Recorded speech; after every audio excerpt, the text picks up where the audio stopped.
One of the things that I really learned from many different mentors is having recurring revenue streams. So I have, over the last few years, set up my business to have multiple recurring revenue streams. I think you gotta have a dream. The School of Greatness. Really? Yeah. Please welcome Lewis Howes. For those that don't know my story, about 12 years ago, I didn't have any money. I had no clue how to make money.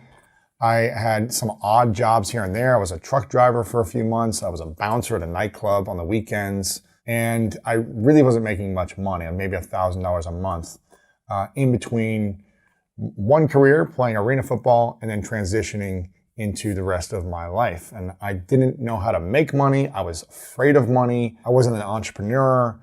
I didn't think people would give me money. I was scared to talk about it.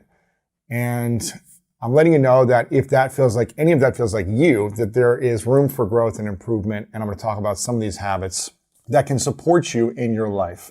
And I want you to get out a piece of paper and a pen, take some notes, or at least take some mental notes, and let me know your thoughts on the things you're learning as well over on social media.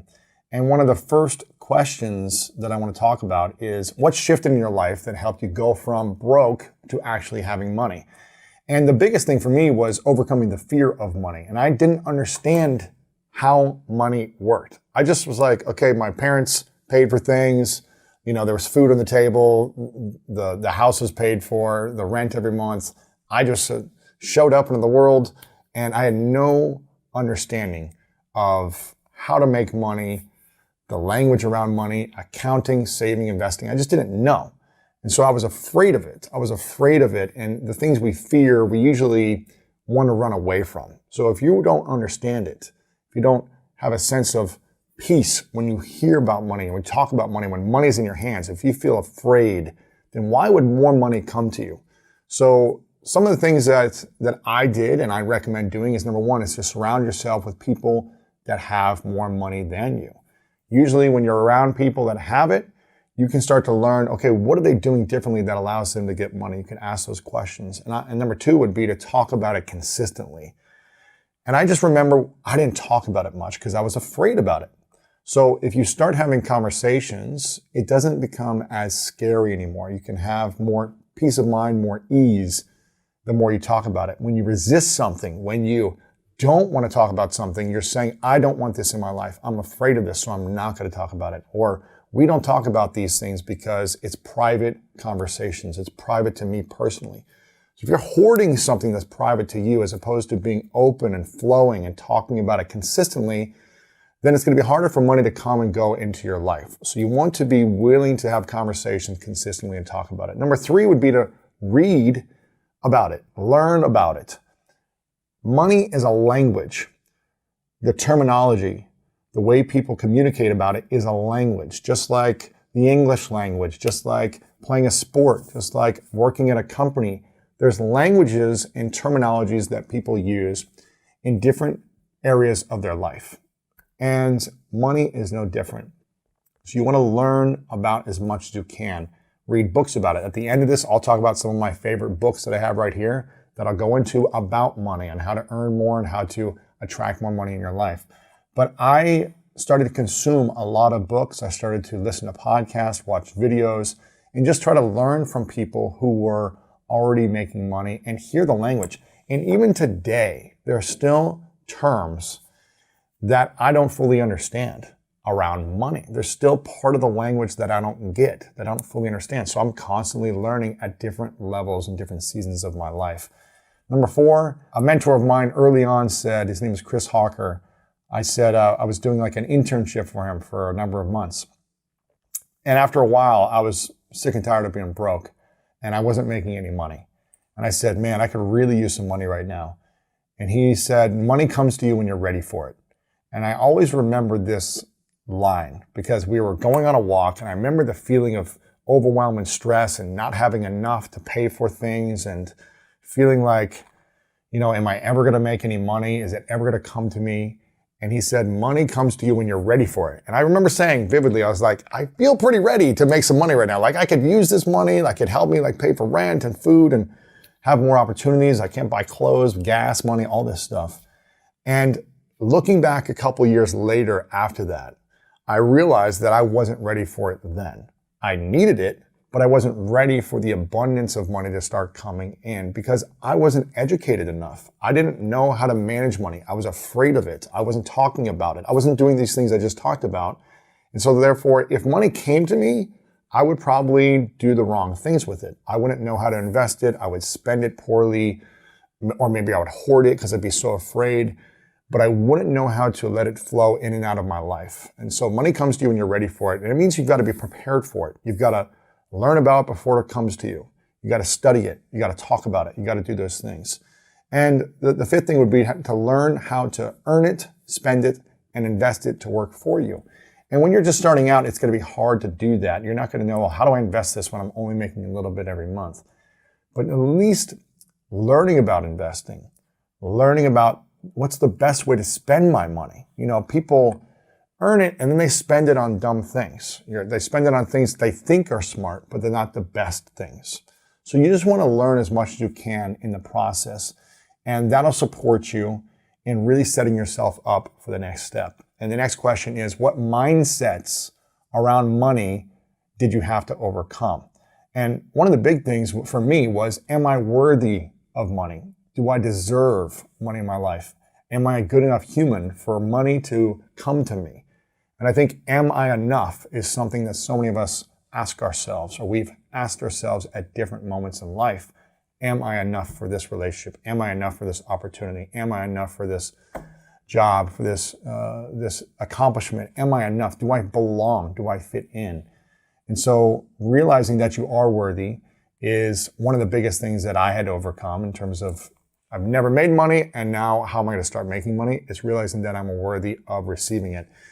And I also had to overcome the challenge of, would anyone ever pay me for skills that I don't have? When I was transitioning from 23, 24-year-old from football into kind of the business and career workforce, I didn't know what skills I had. So the limiting belief of, would anyone give me money for a skill that I don't have? I don't know what they are, so I have to figure out what they are, or I have to develop new skills. I also had a mindset that was, I'm too young. Why would anyone pay me if I'm too young? I'm too inexperienced. I'm not qualified, etc. These were all limiting beliefs that held me back early on. But when you can flip these things into, I'm too young, but I have energy, I have youth, I have passion, something that maybe older people don't have. And when you use it to your advantage and not your disadvantage, that's when you can really start to accelerate things. So I'm not experienced, but I'm more passionate than anyone else. I'm willing to try new things. I'll say yes to anything to gain the experience. Or someone else with a lot of experience will probably say no to a lot of things because they've already worked their way to get there. I'm not qualified. Well, I'm not qualified, but I'm willing to take on multiple different projects to get qualified. I'm willing to do what it takes to gain the skills. So having that energy, that willingness, that passion, that hunger, people are inspired by that. People want to have people on their team. They want to hire people in that position. So make sure that you figure out what your limiting beliefs are and use them towards your advantage, not your disadvantage. But those were some for me. Next question is, what do you do differently now than when you were poorer that makes you more money? And one of the things that I really learned from many different mentors is having recurring revenue streams. So I have, over the last few years, set up my business to have multiple recurring revenue streams. And I didn't have this for the first 6 or 7 years. It all relied on me showing up every day, selling something to earn money, and then paying the team, paying the expenses. But it all relied on me showing up every day, every week, every month to sell something, to then bring in money to help pay for things. And it's hard if it's all relying on you every single day to help pay for everything. So instead, I started transitioning our business to make money to be able to take care of our team and the expenses, so I don't have to be the only one that is relied on to earn revenue and bring it in. And we did that through setting up reoccurring revenue streams in our business. Things like the podcast, things like YouTube, things like a membership site, things like a coaching program that has reoccurring payments. And these reoccurring revenue streams, they rely on me to create, but more from an evergreen place, not from a place of, I need to do this now, today, in order to generate sales, in order to generate revenue. So how can I spend my time today so that we generate revenue consistently based on those efforts? And that's just something that took time. It took time for me to develop skills, to get experience, to build confidence, to make mistakes in order to figure out how to do that. And that's, I think, something that people would want to learn about in the future. So what are the best investments that I've made? The best investment is always the ones in myself and back into my business. I've made multiple different investments in lots of different ways that never worked out. And if you want to hear another episode about all the investments I made that were bad investments, then let me know in the comments below if you want me to do a solo episode on what not to invest in. And we'll do that. But the ones that have always paid off are the ones I've invested in building team, building tools for my team, investing in software and things to automate things within our team. Anything investing back in our team at Greatness Media, that has always been a great investment because it allows us to reach more people, allows us to help and impact more lives, and allows us to generate more revenue for the business so I can continue to pay the team, pay myself, and build the mission. That's number one, putting into business. The second thing is like really back into myself. And I think this is the greatest investment you can always do is back into yourself. So health being number one. Without health, it's hard to build wealth because there's some type of saying out there that a wealthy man has 1 million problems. A sick man has one problem. And when you're sick, nothing else matters except for how do I get healthy? How do I get back on my feet? How do I get rid of this disease, this sickness, this thing that's holding me back? The other problems in the world don't matter until you get your health right. If your health is not right, that's going to be the only thing. So for me, I'm investing in nutritionists. I'm investing in coaching, in trainers for my health and wellness, for my physical body. I'm investing in quality foods, organic foods. I'm at a stage where I can invest in those things now, but when I was younger, I was investing in ramen noodles and ice cream. That was like all I could afford. So now it's optimizing health and thinking about that. I'm investing in skills. For me, I'm all about how can I maximize more skills because the more skills I have, the more potential I can connect with other people. I can relate to other people. I can build my business in that way as well. And it's just more fun and enjoyable for me. And I think a rich life comes down to more than financial riches. It comes down to having a rich, fulfilling life, doing the things that you enjoy, doing the things that bring you more love, that bring you more fulfillment, that inspire you, that make you feel more alive. For me, that's a rich life. And just having money and not having that is a poor life. So I'm thinking about how can I enrich myself with activities, hobbies, adventures, magical moments that bring me more joy, that bring me more freedom, fulfillment, because that is where the riches lie personally for me. So skills that I'm investing in, going back into salsa dancing classes, Spanish lessons, because I really want to learn Spanish, learning about businesses, learning new ideas about investing, like skills that excite me, that light me up. Investing in friends and loved ones, whether it be just taking a friend out for lunch or coffee and investing financially with that there by paying for the tab and also investing my time and energy into them and loved ones, taking care of the people when I can, when it works for me as well. And then also I like to invest in experiences and adventures. I was thinking about this last night with a friend of mine. I was reflecting on travels of my past and I was like, wow, I've really been to a lot of countries. I've really experienced so many different cool moments in my life because I invested in travel, I invested in experiences, I invested in trips and adventures with good people. And it's cool to be able to have these memories and be able to experience these moments on a consistent basis. So that's what I like to invest in personally for me. Next question is, what are the 3 most important things to do to start building wealth? Something I want to always go back to is surround yourself with a mentor who's done it and learn from them. It's really hard to do something that you've never done before without having a model or a mentor who can guide you, or at least someone you can watch from afar and learn from. You can watch their content or YouTube or books or something. It's hard to do it on your own if you don't have that. So I really try to surround myself with the people who are the masters of the skills that I'm trying to learn, who are masters in business if I'm trying to build my business, and learn more from them, because they're at a place that I'm not at yet. So I want to surround myself with them and then learn and apply it. The second thing would be to create a game plan with structure and processes around how to build your wealth from these mentors, from this information you're learning from. So really get clear on, okay, what is it that I want and why do I want this? Whether it's a financial goal or any type of goal in your life, you want to get clear on what you want, why you want it, and then put a date around a goal of when you want to accomplish that goal. For me, that will allow you to have structure. It'll allow you to have time and space to create and reflect on. It'll allow you to have moments where you can create processes in place. It'll allow you to break down goals. It'll allow you to see what's working, what's not, all these different things. But if you just say, I want to make more money, and you don't have a date, and you don't have a game plan behind it, it's going to be hard to accomplish that. So really create a structure around learning this and give yourself some time and space to grow. And the third thing would be, I just think it's so important, for me, it's so important to be joyful and service focused.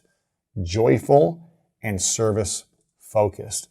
When you're trying to build wealth or trying to generate more revenue for your business, people want to be around those who are joyful. No one wants to be around someone who's negative, someone with low energy, someone who's distracted, someone who's complaining. No one wants to be around that person. They want to be around positive energy, joy, someone who's happy, grateful. Now, you're not going to be this all the time, but I'm telling you, the more you can be in that space, the more you will find financial opportunities coming your way. So it's kind of like the pre-step, the pre-habit to all the habits of building wealth and the millionaire mind is coming from a place of joy. Even when you have nothing, because there are people that I want to be around. There's people that I've met in the past who have nothing, but they bring joy to the moment. And I'm like, I want to be around that girl. I want to be around that guy, because they just bring more energy to maybe a challenging day. If you have joy, it's one of the greatest currencies you can have. Even if you don't have other skills, you don't have opportunities to bring someone, joy can be your ticket, the key to unlocking the door to riches. And so thinking about, I think it was Zig Ziglar who said, if you want to accomplish your goals, find a way to help everyone else accomplish their goals. I'm paraphrasing this here. But find a way to help everyone else accomplish their goals. And by doing so, it will come back to you. You'll be surrounded by the right people to help you accomplish your goals. Another question is, how can someone 10x their income if they run their own business? And you want to think about these key things: increasing your prices, increasing your prospects, increasing products, increasing process, and increasing your personal brand. So if you've got a business right now and you've got a product or a service, the first thing you can think about is, of these 5 things, how can I increase my rates? How can I increase my price on this product or this service? That's a way you can start earning more right there. Is your product amazing? Can you make it better? If so, then you can increase your prices. Is it getting incredible results for people? Awesome. Increase your prices. If you're coaching or consulting, helping people, you over-delivering? Awesome. Think about increasing your prices. Number 2, prospects. This is how are you getting more leads to come in to sell your products or services? So you got to think about, how can I increase my prospects? If you want more results, you need more people to be aware about you. Number 3, increasing products. Maybe you've only got one offering right now. Can you offer something else to reach a different demographic? Maybe people can't afford a certain price you're at, but they could afford something a little bit lower. Or maybe there's a tier up that you could charge for people, and right now you're only offering a lower number, but you should be charging something else for a different service or product. So increasing the amount of products in your product suite can support you in 10xing your business. Number 3, the process. If you haven't optimized the process for your business, meaning how can I streamline things? How can I save time? How can I get software and tools to support me in automating things so that I can invest my time back in prospects, back in products, etc. And start thinking about how can I optimize the process for myself and for my team. Number 5, I've got one more for 6. Number 5 is increasing your personal brand, because the evidence is showing more and more that people with CEOs with personal brands or individual personal brands in general are more trustworthy and more likely to get opportunities. So finding ways to build your personal brand, whether that's creating free content online, showcasing your skills and talents, whether that's doing collabs with people, whatever it might be, but putting your personal brand out there with your wisdom, with your information, with your knowledge, with your skills, with your talent, with your teaching, building your personal brand. And I'd say the 6th thing, if I was going to add one more thing there, is increasing the quality of the people you're surrounded by, the people on your team. So we've got prices, prospects, product, process, and personal brand. And then the 6th thing would be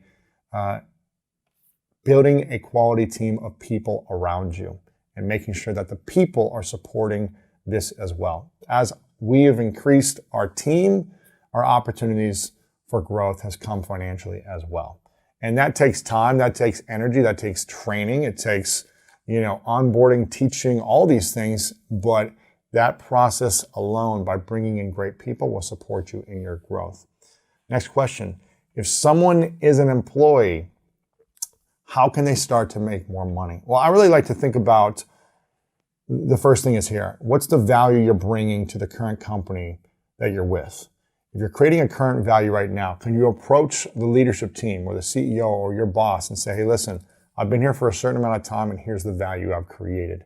I would like to create a game plan for creating more value and creating bigger results. Results that can save the company money, results that can make the company money or save the company time. And here's my game plan. So you taking the time, because usually when you go to a job, you're going to get a set rate and you're expected to get the results that you're paid for that rate. So you got to go above and beyond to really be considered for a raise or a significant raise for most companies. And what I would do is say, listen, I really value my time here. I love what I'm creating here. I love where I'm at, but I want to grow and I want to help this company grow with me showing you how I can create more value in this process. And then give a game plan to your boss or your leadership team or whoever and say, here's what I'd like to create. Here's what I propose. I step into this role. I step into this new role where I could get a raise, and here are the results that I could create for the business. Here's how it's going to make the business more money. Here's how it's going to save time, and here's how it's going to save money. If you can show that you can do all 3 of those things with a clear game plan, and you can actually execute it without it taking more resources necessarily or time of the leadership team or your boss or whoever it might be, that will set you up for a greater chance of earning more if you're working for a company right there. Showing that you care, showing that you want to do just more than the bare minimum will set you up for success in that way. But you've got to be the one to take charge to make that proposal. You've got to be the one to step up and say, here, I've got the game plan mapped out. Here's what I'm thinking. I want to go do it. Let me test it for 3 months. And if we get these specific results, then I'd love to be rewarded or considered for a raise or considered a bonus, whatever it might be. So that's something I would think about right there, is really approaching that. And I don't know if most employees are thinking about it that way, but if you can think about how can I help the company earn more, save more time, or save more money, then you should definitely be considered for that. And I want you to think about like consulting at nights or on the weekends. Listen, you've got your full-time thing, and that's bringing your full-time check. That's great. So you've got extra time at nights and on the weekends. So if you want to earn more, you've got to be putting in extra time of thinking about, okay, how can I use my skills? How can I use my knowledge? How can I use my collaboration skills, whatever it might be, to either consult, to coach, to launch a product or a side hustle, and to start earning more on the side. All things take time. And you've got to build your personal brand. You've got to build your contacts. You've got to build your content, whatever it might be that your skill is in, and start doing that at nights and on the weekends if you want to earn more. How can I use the law of attraction to build wealth? Well, another one of my mentors said that the world makes room for passionate people. The world makes room for passionate people. So how do you want to use the law of attraction to build wealth? is to be passionate, is to be joyful like we talked about before. I'm really clear on setting my intention in a daily basis. When I wake up, I say thank you. I say thank you for another day, because we don't know if we're going to wake up tomorrow. We don't know. We hope. We've woken up for so many years for now, so we assume it's going to happen, but we just don't know. And there are people that will go to bed tonight that won't wake up tomorrow. In the world, this will happen. We don't know. It could be me, it could be you, and we don't know. And every breath we take right now is closer to our last breath we will ever take. So I really think about my intention in the morning. Thank you. I'm here another day. I get to help someone else today. I get to make an impact today. I get to use my skills and talents with where I'm at in my life right now to make a difference. Whether that's smiling at someone, whether that's giving someone a hug, or using your skills to support someone in their life. So set your intention and think about it daily and act on it daily, and let people know what your dream is in the process of helping them. So when you're clear on your intention, and every morning you think about it, you're thinking about it. I like to write down my goals. I hang them up. So I'm looking at my goals. They're in my eyesight. So I'm not distracted thinking about everything else. And then daily acting on it. Set your intention, think about it, look at it, daily action. And while you're supporting other people accomplish their goals, you let them know what your dreams are in that process. For me, that's the recipe. That's the recipe for the law of attraction and attracting things by you thinking it, looking at it, acting on it daily. And then while you're helping other people through your skills and talents, you're talking about what your goals are, what your dreams are, that you've been acting on daily. Not just, oh, this is something I want to do in the future and I'm thinking about it and I haven't done anything for years about it, but you're actually putting in the work on a daily basis to build reps, to build material, to build skills, and to build confidence. That's something to think about on the law of attraction. We also have a number of videos and interviews about wealth and the law of attraction. So if you're over on YouTube right now, make sure to check out, we should have some stuff linked up where you can see more videos on the law of attraction and generating wealth for your life. Next question is, what are the best books to learn about making money? There are a number of books that I like, and I actually had a few books on my bookshelf. These aren't all the books that I would recommend. There's definitely more, but I just want to share a few of them that I have here on my shelf that I really like. The first one is Think and Grow Rich. If you haven't checked out this book yet, make sure you check it out. I just think it's got timeless wisdom and some great stuff. This is a book I read when I had no money, and I went through this, and there were some incredible ideas that just helped me overcoming the fear of money. Help me understand money a little bit more from a philosophical understanding. So this helped me take action. It helped me get clear. It helped me think differently. It helped me overcome fears. So Think and Grow Rich is definitely one that I recommend. The Richest Man in Babylon. This one has sold millions of copies. I think it's a great story, again, to help you be more inspired. So The Richest Man in Babylon. I really like this. This is a big book, but I read this thing cover to cover. And for me, it's hard for me to finish a book cover to cover. But I was really inspired because, like I said, there's a language about money that can be daunting, that can be confusing, that can be scary because you don't know what these words are in the terminology in the languages. So this book by Tony Robbins, Money Master the Game, The 7 Simple Steps to Financial Freedom. I've done an interview with Tony on this book. We'll link it up somewhere so you can go check that out as well. But this was a powerful interview that I did where Tony dives in deeper about this. So I recommend getting the book, but it's like, 600 something pages. So you can start with the video or the episode first on the audio or YouTube. But this is a game changer. And it's really teaching about how to invest your money in a powerful way so that you can be financially free for the rest of your life with the right investment strategies. Really good one. I like that a lot. Money, Master the Game. This is by my friend David Bach. David Bach's got a number of New York Times bestsellers, but this is a short book, his most recent book called The Latte Factor, Why You Don't Have to Be Rich to Live Rich.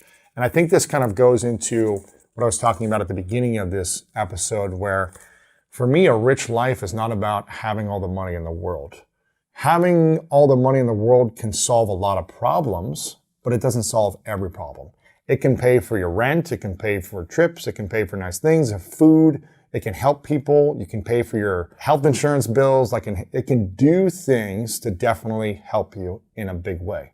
But it doesn't mean you have a rich life if you have a lot of money. It doesn't mean that. There is someone, I live in a building here in Los Angeles, and there's someone who committed suicide last year who is reportedly worth hundreds of millions of dollars, who was so well connected in Hollywood, connected to presidents, and looked like he had it all. He had all the money, had the success, had the fame, but for whatever reason, he committed suicide. And it just made me reflect that there might be some stuff inside of us that if we don't feel rich inside, it doesn't matter how rich we are on the outside. And this is all about why you don't have to be rich to live rich. And I think if you can understand this principle first about building the riches within you, not thinking about how can I create wealth outside, but when you build it on the inside first, then when you have it, you can understand it more. It doesn't consume you. It doesn't control you. It doesn't manipulate you. It doesn't own you. Because I've seen it for too many people that money becomes an obsession that then owns them and controls them. You hear the term, more money, more problems. This is real if you don't know how to manage it. And this is also why some people sabotage themselves, because they make a lot of money, then everyone has their hand out and says, give me, give me, give me, give me. I want money. Can you help me here? You've got it. So why can't you just pay this $5,000 from here, $10,000 here? Can you pay off my debt? Can you pay for this? Can you pay for this? And it becomes overwhelming because people feel like they're getting taken advantage of. It feels like they're being used and abused. They feel like people are only in their life because they have money. And so this is why some people become, jerks or distant or whatever they might be going through, because they don't feel like your relationship or your connection with them is coming from appreciation or from true friendship. And that's a challenging thing. So you've got to understand, if you don't have money, and someone who does have it, and you're saying, well, why aren't they doing this? And why aren't they doing that? And why are they acting weird? Because they probably have everyone asking them for something, as opposed to asking them, you know what? How are you doing today? How are you feeling? What can I do for you? Everyone's always asking, what can they do for them, right? They always want something from them. So you got to be aware of that. Make sure you build a rich life from within. I like David Bach's book. Again, he's got many other great books around money, but this one is a recent one that I really like that was on my shelf. These last two that I have on my shelf that I like, that I pulled off, both of these guys I've interviewed. We've got Ryan Serhant, Big Money Energy, How to Rule at Work, Dominate at Life, and Make Millions. If you guys don't know Ryan Serhant, make sure to check him out. Just did a full interview about him in this book. Again, it kind of goes back into Big Money Energy, the energy you bring to deal making, to getting a job, to building a business, like the energy you bring to attracting. Talk about the law of attraction. It really is an energy thing. It stems from your attention, your joy, your level of passion, your level of enthusiasm, your positivity. That's where the rich life starts. If you have nothing, but you have big energy, that's a rich life. And that's where you can start to attract financial riches as well. So check out Big Money Energy. And then I saw Chris Hogan, Everyday Millionaires, How Ordinary People Built Extraordinary Wealth and How You Can as well. He surveyed a bunch of millionaires and learned about the strategies they used to generate their millions. And he talks about this in this book. We did a full interview with him as well, Everyday Millionaires. If you want to check that out. These books are for people at different stages. Maybe you don't want to start with Tony Robbins if you have no money to even invest. This might be, okay, I've got some money. I need to learn how to invest. What should I do with it? So check out the books based on the stage that you're at. If you're kind of just getting started, then I would go back to this one, Think and Grow Rich. So you make sure you check this one out as well. This has sold a lot of copies over the years. And that is my strategies, my books, my insights. And I'll leave you with this. Also, if you want more episodes like this, more solos like this, then please let us know in the comments over on YouTube below this video, and let us know what topics you'd like me to cover and go into. But here's what I will say. Money is definitely an energy and a journey. Money comes and goes. The more you hold on to it, the less more is going to come to you. the more you're willing to invest it in things and spend it and let it flow, the more will flow to you. So you got to learn the balance. You don't want to spend it all the time so you have none, but you want to make sure you're willing to invest it in certain things that make sense. And the more free you feel about it inside, the less scarce you feel about it, the more will come to you, and you also just feel more at peace. This takes time. For me, I didn't have a good relationship with money growing up. I didn't understand it. I didn't get it. I was afraid of it. I was afraid to talk about it because I was ignorant to how it worked.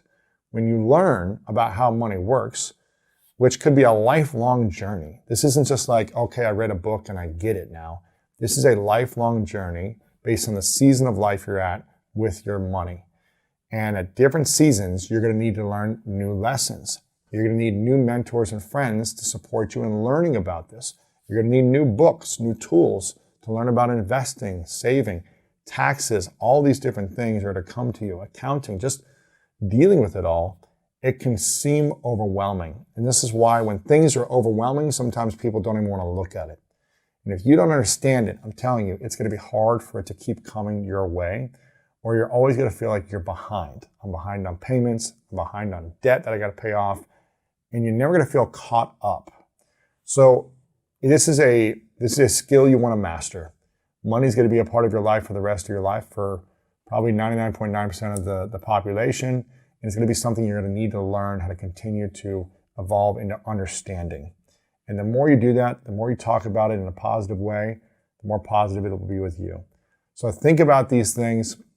Leave a comment below of what you thought was the most powerful part about this. And what I want to do right now is actually add a couple of clips more about wealth, the law of attraction around money, millionaire habits, and how you can really start earning more wealth for yourself, and the habits of what some of the richest people in the world do right here on the School of Greatness. So thank you guys for watching. We'll dive right into these clips right now. Everything is about the whole intuition part, right? You're sitting there, who you choose to befriend, who you choose to have relationships with, you know, and how you water those relationships. Because if you want to have a relationship together and it's just take, nothing's going to happen. I remember I'm a 24-year-old kid. I don't know nothing about business. I've done some stuff in sales, but I really don't know nothing about business. I'm a 22-year-old kid. I go and I take this guy, I go to a job interview at the advertising group. Shout out to Jamie Hepp. And I watch this guy. He interviews me. I'm at that time working at Morgan Stanley Dean Witter, but I'm trying to see what else I want to do. Okay, so I got started the day before 9/11, but I'm still interviewing. I sit with them in the interview, and the way he interviewed me, I sat there and I said, I will never work for this company because it's just not what I want to do, because they were selling Xerox machines and business to business. I said, but I want to have a relationship with you. I said, do you mind if I get your business card? He said, yeah, sure. I said, okay, great. So he gives me his business card. Year and a half later, I get a job. I'm doing good. At this point, I'm making some income, 23 years old. I call him up. And I said, Jamie, you don't remember me, but I want to take you out to lunch, and I want to pick your brain if you don't mind. I told you a year and a half ago that I wanted to do this with you, and you said yes. He says, great, let's do it. So we go to Macaroni Grill, somewhere in Culver City, right around here, like Victory, Overland, somewhere around that area. So we go there. He brings this drop-dead gorgeous girl that works for him. I think her name is Natalia or Natasha or something with N, right? And she's beautiful. Short skirt, perfect legs, flawless, beautiful face. She's sitting right there, and I know what he's trying to do. He's trying to woo me to go be one of his sales guys. And I said, look, with all due respect, you're beautiful, but I have no interest in you. My interest is in you. Is it fair if we just talk business for an hour? He says, yes. So I went, okay? Now, at this point, he's making $1 million. I'm making 50 grand a year. I'm a nobody, okay? We have lunch again. I'm taking notes. I offer to pay. He doesn't let me pay. He pays.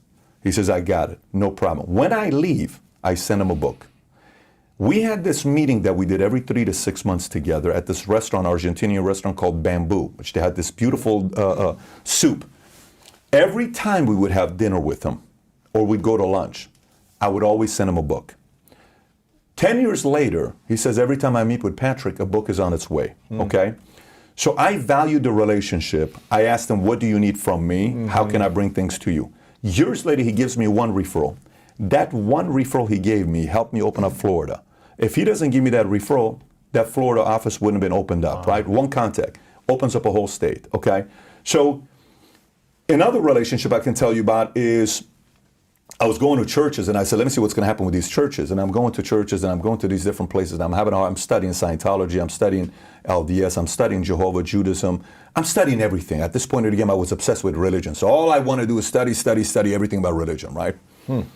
And I'm 24, 25. I eventually find this church called Shepherd at the Hills, which is ran by a guy named Dudley Rutherford. And I go to this place.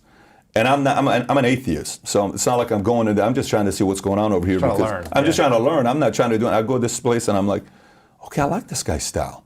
You typically go to church.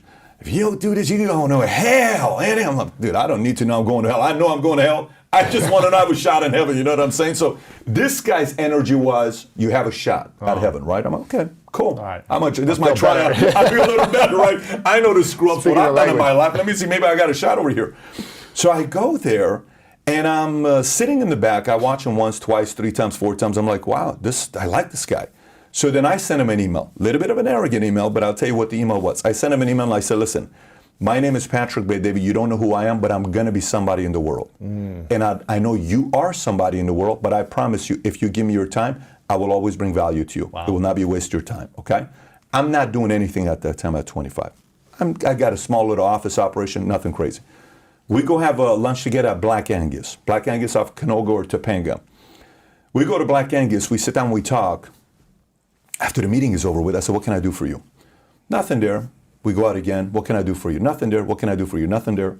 Eventually, he says something happened with my son at Moore Park basketball, and I made a phone call to the coach, and I spoke to the guy, and anonymously, because I didn't like the way this whole situation was handled. He probably doesn't even know the story. I know the people may know, but he may not even know the story. So I make the phone call.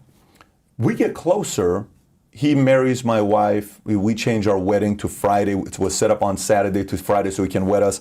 Anyways, in 2008, 2009, 2008, he introduces me to Tom Ellsworth. You know how I talked about Tom earlier? He introduced me to Tom, okay? And Tom comes, okay? In 2009, he introduced me to Matt Sapala. Matt Sapala and Sheena. I got introduced to 09. They just got promoted this last week at West Palm Beach to the Chief Distribution Officer, PHP, right? He is now the CDO, okay? We've paid him in the first 6 months of the year over $1 million. They're doing very good at what they do in the business here. But if I don't have that contact and I water him what his needs are, not what I can take. If I give the needs I don't have those contacts. So I think too many times when, you build a relationship with somebody, it's immediately, what can I do, what can I, and by the way, what can I get from you? Yeah, and I remember how you were the first time we met. When we were done, you and I went to Earth Cafe with Jen, and I think we even went and looked at some furniture, and there was like a Google shop that we went there. I don't know if you remember that, right across from Earth Cafe. And you said, Pat, how can I help you? What do you need from me? What can I do for you? It was on the corner after exactly. Exactly. So we walked around, babe, she said, yeah, I really like this Lewis guy. I don't like this approach, how he is. That's the dynamic that you don't see behind closed doors. People may see School of Greatness, people may see the books, but behind closed doors, the context is about what can I do for you. So you asked 3 things. I'd say the biggest one is figure out ways to strengthen relationships and take them deeper, because you never know. Just like everybody thinks you're, one sale away or one opportunity away, you're one contact away from your life changing. If you start valuing your contact like a book of business, everything changes. That's true. What I heard you say there was intuition, study, and relationships. Sure, yeah. Does that cover those kind of 3 things?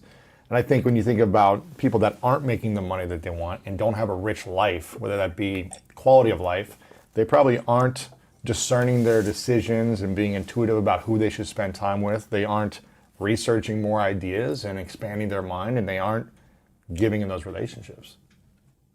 I would agree with that. Yeah, I would agree with that. And I think sometimes it's also not knowing what something could lead into.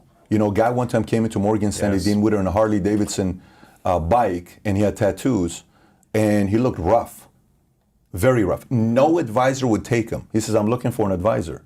No advisor would take this guy. Yeah, I need an advisor. And they're like, oh, there's a bank downstairs. A financial advisor. Financial advisor. Well, Morgan Stanley, Dean Witter, Glendale, no one wants to take this guy. Like, this guy's got no money. Yeah, no so potential. The guy comes out, he sees, he says, oh, just give him to somebody else. I'm good. The guy in the corner office that has a couple $100 million under management, he leaves. Then the new guy takes him. Then the guy comes, I have $50 million to invest. He got an inheritance. That one account was 50 Changed million. his life. Changed his life. Yeah. And he put the 50, and the rookie broker got a $50 million money under management. You're getting 1 or 2 points on that. Life changing. So the For point life. For life. Every year. Every year, generational wealth. We're not talking about like a small thing here. So you can't just sit there and look at relationships that you never know the potential of a contact. You have to know every contact could take you to some place that you don't know. It's like a movie. You don't know the next scene. You know, so you can't just assume what that contact's going to lead into. Yeah. Sometimes the smallest contact can lead into something big. One of the things I love about you, Patrick, is you remind me of my dad so much and my childhood. My dad, I think I told you, my dad was a life insurance salesman for 32 years until he got into a brain accident. He got in a car crash, and he's still alive today, but he had to stop working. And he also became an entrepreneur, launched the health insurance vertical in conjunction with Northwestern Mutual. And he does everything you do. And my whole business model and just the way that I live is based on what I witnessed him doing. And this was pre-social media, pre-internet. Wow. He would just remember names like nobody's business. He was so giving, so thoughtful, and he was always thinking of the long term. He wasn't like, how can I sell you now, but how can I give you now? He would do this every day. He would read the newspaper, and he would cut out the newspaper every day and write long letters and put it in envelopes and send it out to people that were clients and people that are not clients. If it was someone's kid in sports that, you know, was, hey, they had their best game ever. Hey, I just wanted to send you this clipping of the newspaper, to just people in the community. That's We're on a whole small different town. level, though, man. That's And incredible. handwritten letters, and just send it to them and say, hey, you know, if I can ever help with anything, let me know. Yeah. And it was that kind of old school mentality, but he would always just show up for people, just take meetings to take them, and it wasn't always trying to sell, but just trying to serve. And that's really kind of how I built my business early on. Was when I had nothing at all, I was just like, what can I learn from someone, and how can I ask them what they need, and then deliver on that need as fast as possible, and not ask for anything in return. And I think that's one of the reasons why I've been able to grow, is because of the relationship building. You know, Ben, our producer, I met him 9 years ago when he was a student at Columbia Journalism School, getting your master's, right? And he was working on a documentary about handball. I was in handball at that time in New York City and really liked the way he made the documentary and followed his journey over the last 9 years, stayed in touch every year. We needed a head producer to really build our content. And I reached out to him, and the timing right, the sequencing was right, and we had the relationship where it made sense, at least for now. Maybe he leaves at some point, but it's been great so far in the last 4 months. And I think you never know where the relationship will go. Even if it didn't work out, it's still worth building relationships. No question. Yeah. Even if we never work together. Because you just never know who that person might introduce you to, who might say your name behind closed doors, where it unlocks some opportunity. You never know. So you remind me a lot of my dad. Well, that's a big compliment, yeah. man. I appreciate that. Thank you. And I think if more people came from that place of how can I just care about people and help them solve their problems, you're going to gain a lot back in return long term, whether it's with that person or not. And you talk about money a lot on your show. And you have an amazing video about your top 20 rules on money. I'm curious, since we're going into the rich-poor conversation, what would you say are the top 3 to 5 rules on money, if you could boil it down to 3 to 5? It's a game. The number one rule is it's a game. You're playing a game. It's that simple. You know, if you look at it as a game, just like anything, you can get better at it, right? Like whatever game you play. If you play Uno, if you play Monopoly, if you play Clue, if you play Fortnite. Jenga, if you play Fortnite, if anything you play, you know, you're gonna get good. I remember in my time, I was playing Fester's Quest. I played Zelda. I used to play Final Fantasy 1, and I would play obviously Street Fighter or Mortal Kombat, but it was also what was the Mario Kart? Is it Super Mario Kart? And you know how you would do the 3 jumps and then bam, it's going fast. And I would beat this time 32 seconds. I was so proud of it, but I played it 50,000 times, right? So the game with money, it's exactly what it is. Once you learn how to play the game with money, then it has to do with timing, then it has to do with different kind of things. Like, you know, a year ago, I get a call from a guy who needs cash. It's okay. So he needs an investment. He has something he has to sell immediately to get cash in return, okay? Because he needs the money right away. So I said, okay, so what are you selling? He says, it's the 2 greatest Wayne Gretzky cards. I said, okay. Signed or unsigned? No, this is a PSA 10 1979 OPG Topps. Signature? No signed, but it's the Holy Grail. So the OPG one sold in 2016 for $453,000. Okay. Wow. And just 5 years prior to that, it sold for $92,000. So from $92,000 to $451 in 2016, and he calls me. And the top sold in 2016 for $205,000.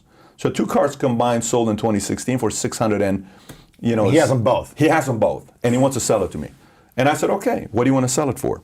He's like 600,000. Yeah, of course he wants to. I said, I'm not going to pay you that. I mean, you know, he wants 650. I said, I'm not going to pay you that, but we talked about it.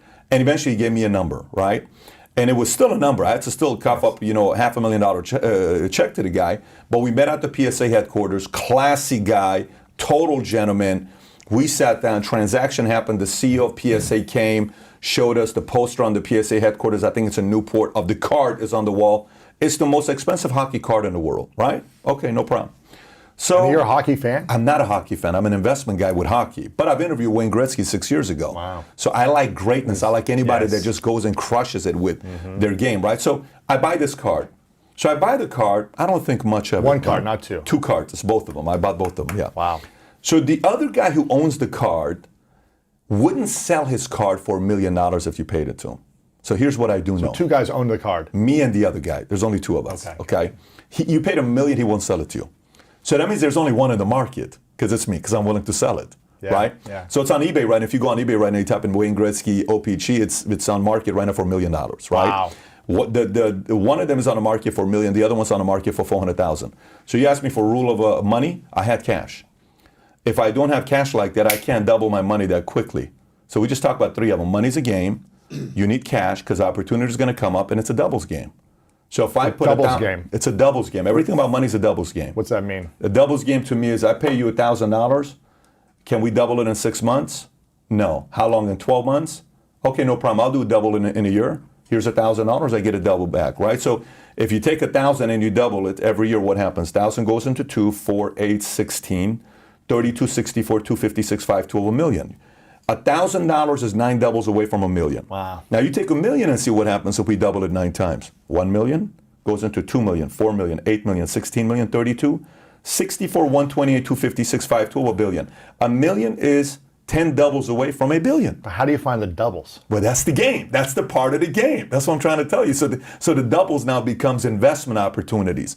You know, what you buy into. Do you start a company where it has a high value, you know, you can really scale it and finding something that can scale? Do you invest into things that are going to give you 6, 8, 10%, or are you going to go play ball and take the risk? That's the game that you're going to start learning that, you know, part of my money is going to be hedged and I'm going to buy some gold because I'm not going to become a billionaire off gold, but I'm buying it because gold is money and something happens to the economy, I'm protected with the gold. But you know what? I'm going to put some of this money in mutual funds because I know long term I'm going to make 8 to 12% on this. I'm fine with that. I might do a real estate deal because long term I may do some money, although right now commercial real estate may be an interesting dynamic because I think Zoom crushed commercial real estate. The commercial real estate model it's been crushed. Yeah. And by the way, it may never come back the same way ever again.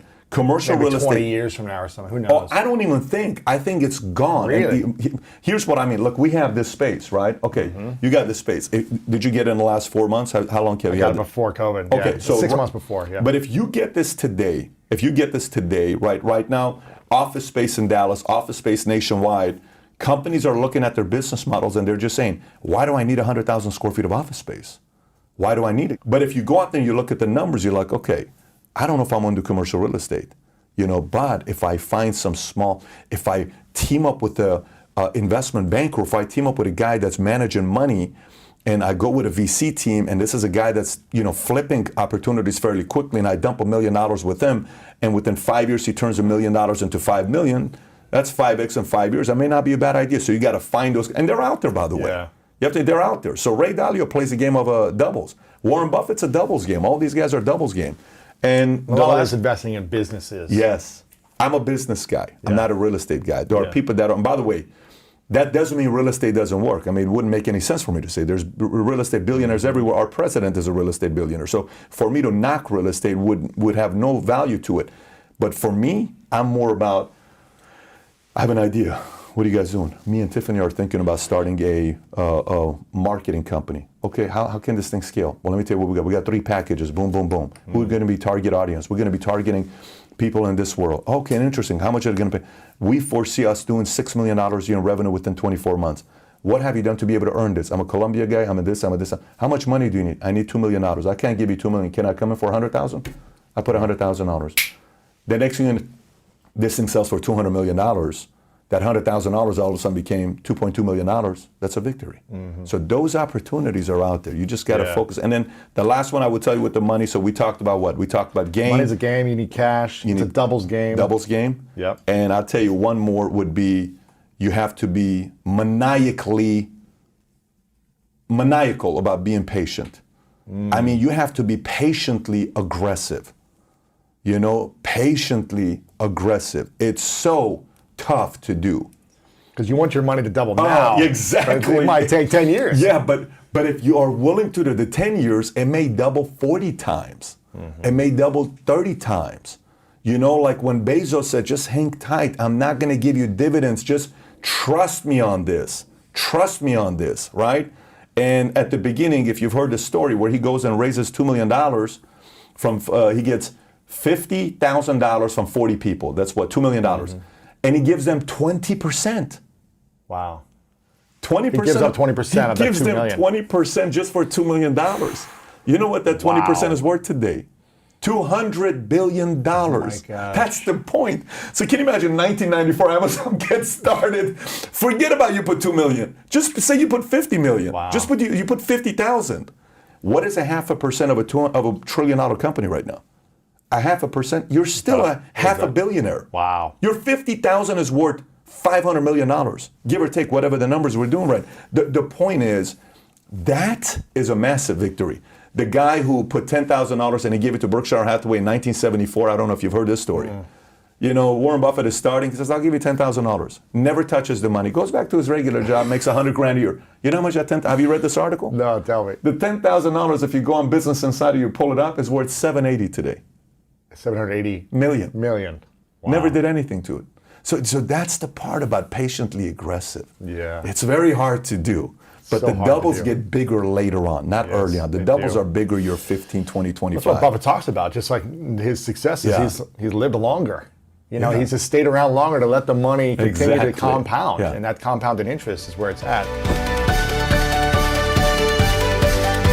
How do we negotiate with our mind to achieve something we've never achieved? Yeah, so the first thing to achieve is, why do you want to achieve it? Like, what is your outcome? Many of us walk into the room, even into the room when we're talking to ourselves, and they're not honest about the outcome. What is the outcome? Why are you going through the motion? Is it because society has told you that that's what it should be? Or is it that your parents always wanted that from you? Or is it that you have been neglected in some way and you're trying to please a bunch of people that you can't stand? Or is it that you want to change the world? Is it that you know that you being healthier is going to be able to be around in your family's life much longer, or you're going to be able to stop some social injustices? Like, what is your why, first of all? That's the first step. Figuring out why you want that thing. That's the first step. I always use this example, but people always say, well, I want to be a millionaire. Well, what are you going to do when you get $1 million? Right. What are you going to do with the money? Some people go, I'm just going to keep making money. Well, okay, you're going to be a millionaire. So if over 65% of the lotto winners are broke 3 years after winning lotto, same thing with athletes. And football players, yeah. And football players, 3 years out of the league, they didn't know their why. The football player knew his why, or he knew his why of, I want to get that ball or run that play. I want to become part of a championship team. Because I love it, or because it makes me fulfilled, or it's fun, or I love going to the gym. I'm there for competition. You know better than I do because obviously you were an athlete. But if you don't know your why for $1 million, well, when you get the money, you're going to buy a Bugatti. You're going to buy 10 cars. And then what? Yeah, but then you just have the Bugatti, right? So now what else you need, right? Are you going to buy 10 cars? Are you going to move to Bali and live off $30,000 a year for 10 years, carve canoes, save the turtles, and invest in some stocks, because stocks are going to average out 12% every year, and you're going to turn the $600,000 into whatever the case is. And then when you come back, like, what are you going to do? What? Yeah, right. Are you going to buy investment properties and keep doubling down? Many people go through life without their why. And so when they're working that 9 to 5 that they're sick of, they're going home and complaining. And you know, I forgot what I was watching a show where a girl she was like, She was now living in nature. But she said, I lived in Ireland and I was fighting every weekend in clubs and bars, and I realized I was working and I was so miserable, so that was my release. So I was working to fight because I was so damn miserable with my life. And then she started to find causes that she liked. She stayed at the job, but she would go home at night and put some time into causes that she liked, and she got able to get out of that circumstance and move to someplace else, and now she's doing what she loves. But people don't know their why. Yeah.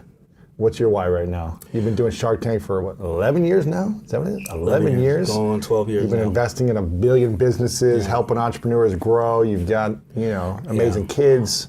Yeah, so my why is, as I said before, first of all, is to take care of my family and my wife and my youngest daughter, because my oldest daughters, when they were born, I was poor, and all I knew was I got to go out and make as much money as I can to get these girls in an area where they're more protected, where they can have a good education and have a medical and things that in case something happens to them.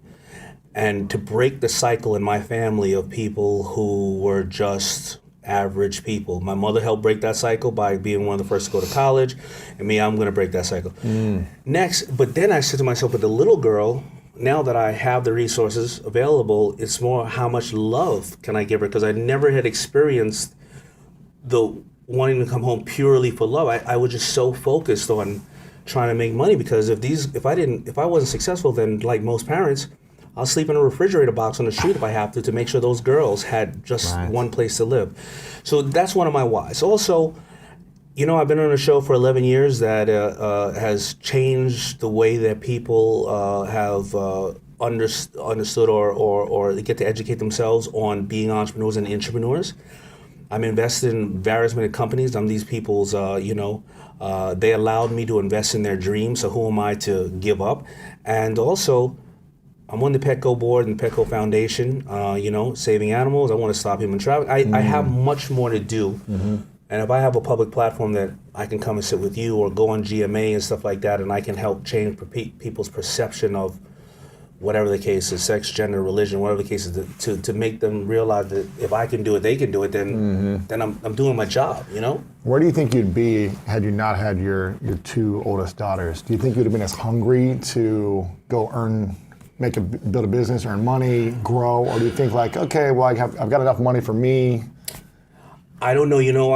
I was worth many millions of dollars by the age of 30 years old. I was absolutely broke and poor and sleeping on the ground at 27, at the ground of my house. And how old were you when you had your first daughter? 27, 26. Got you. Right? Wow.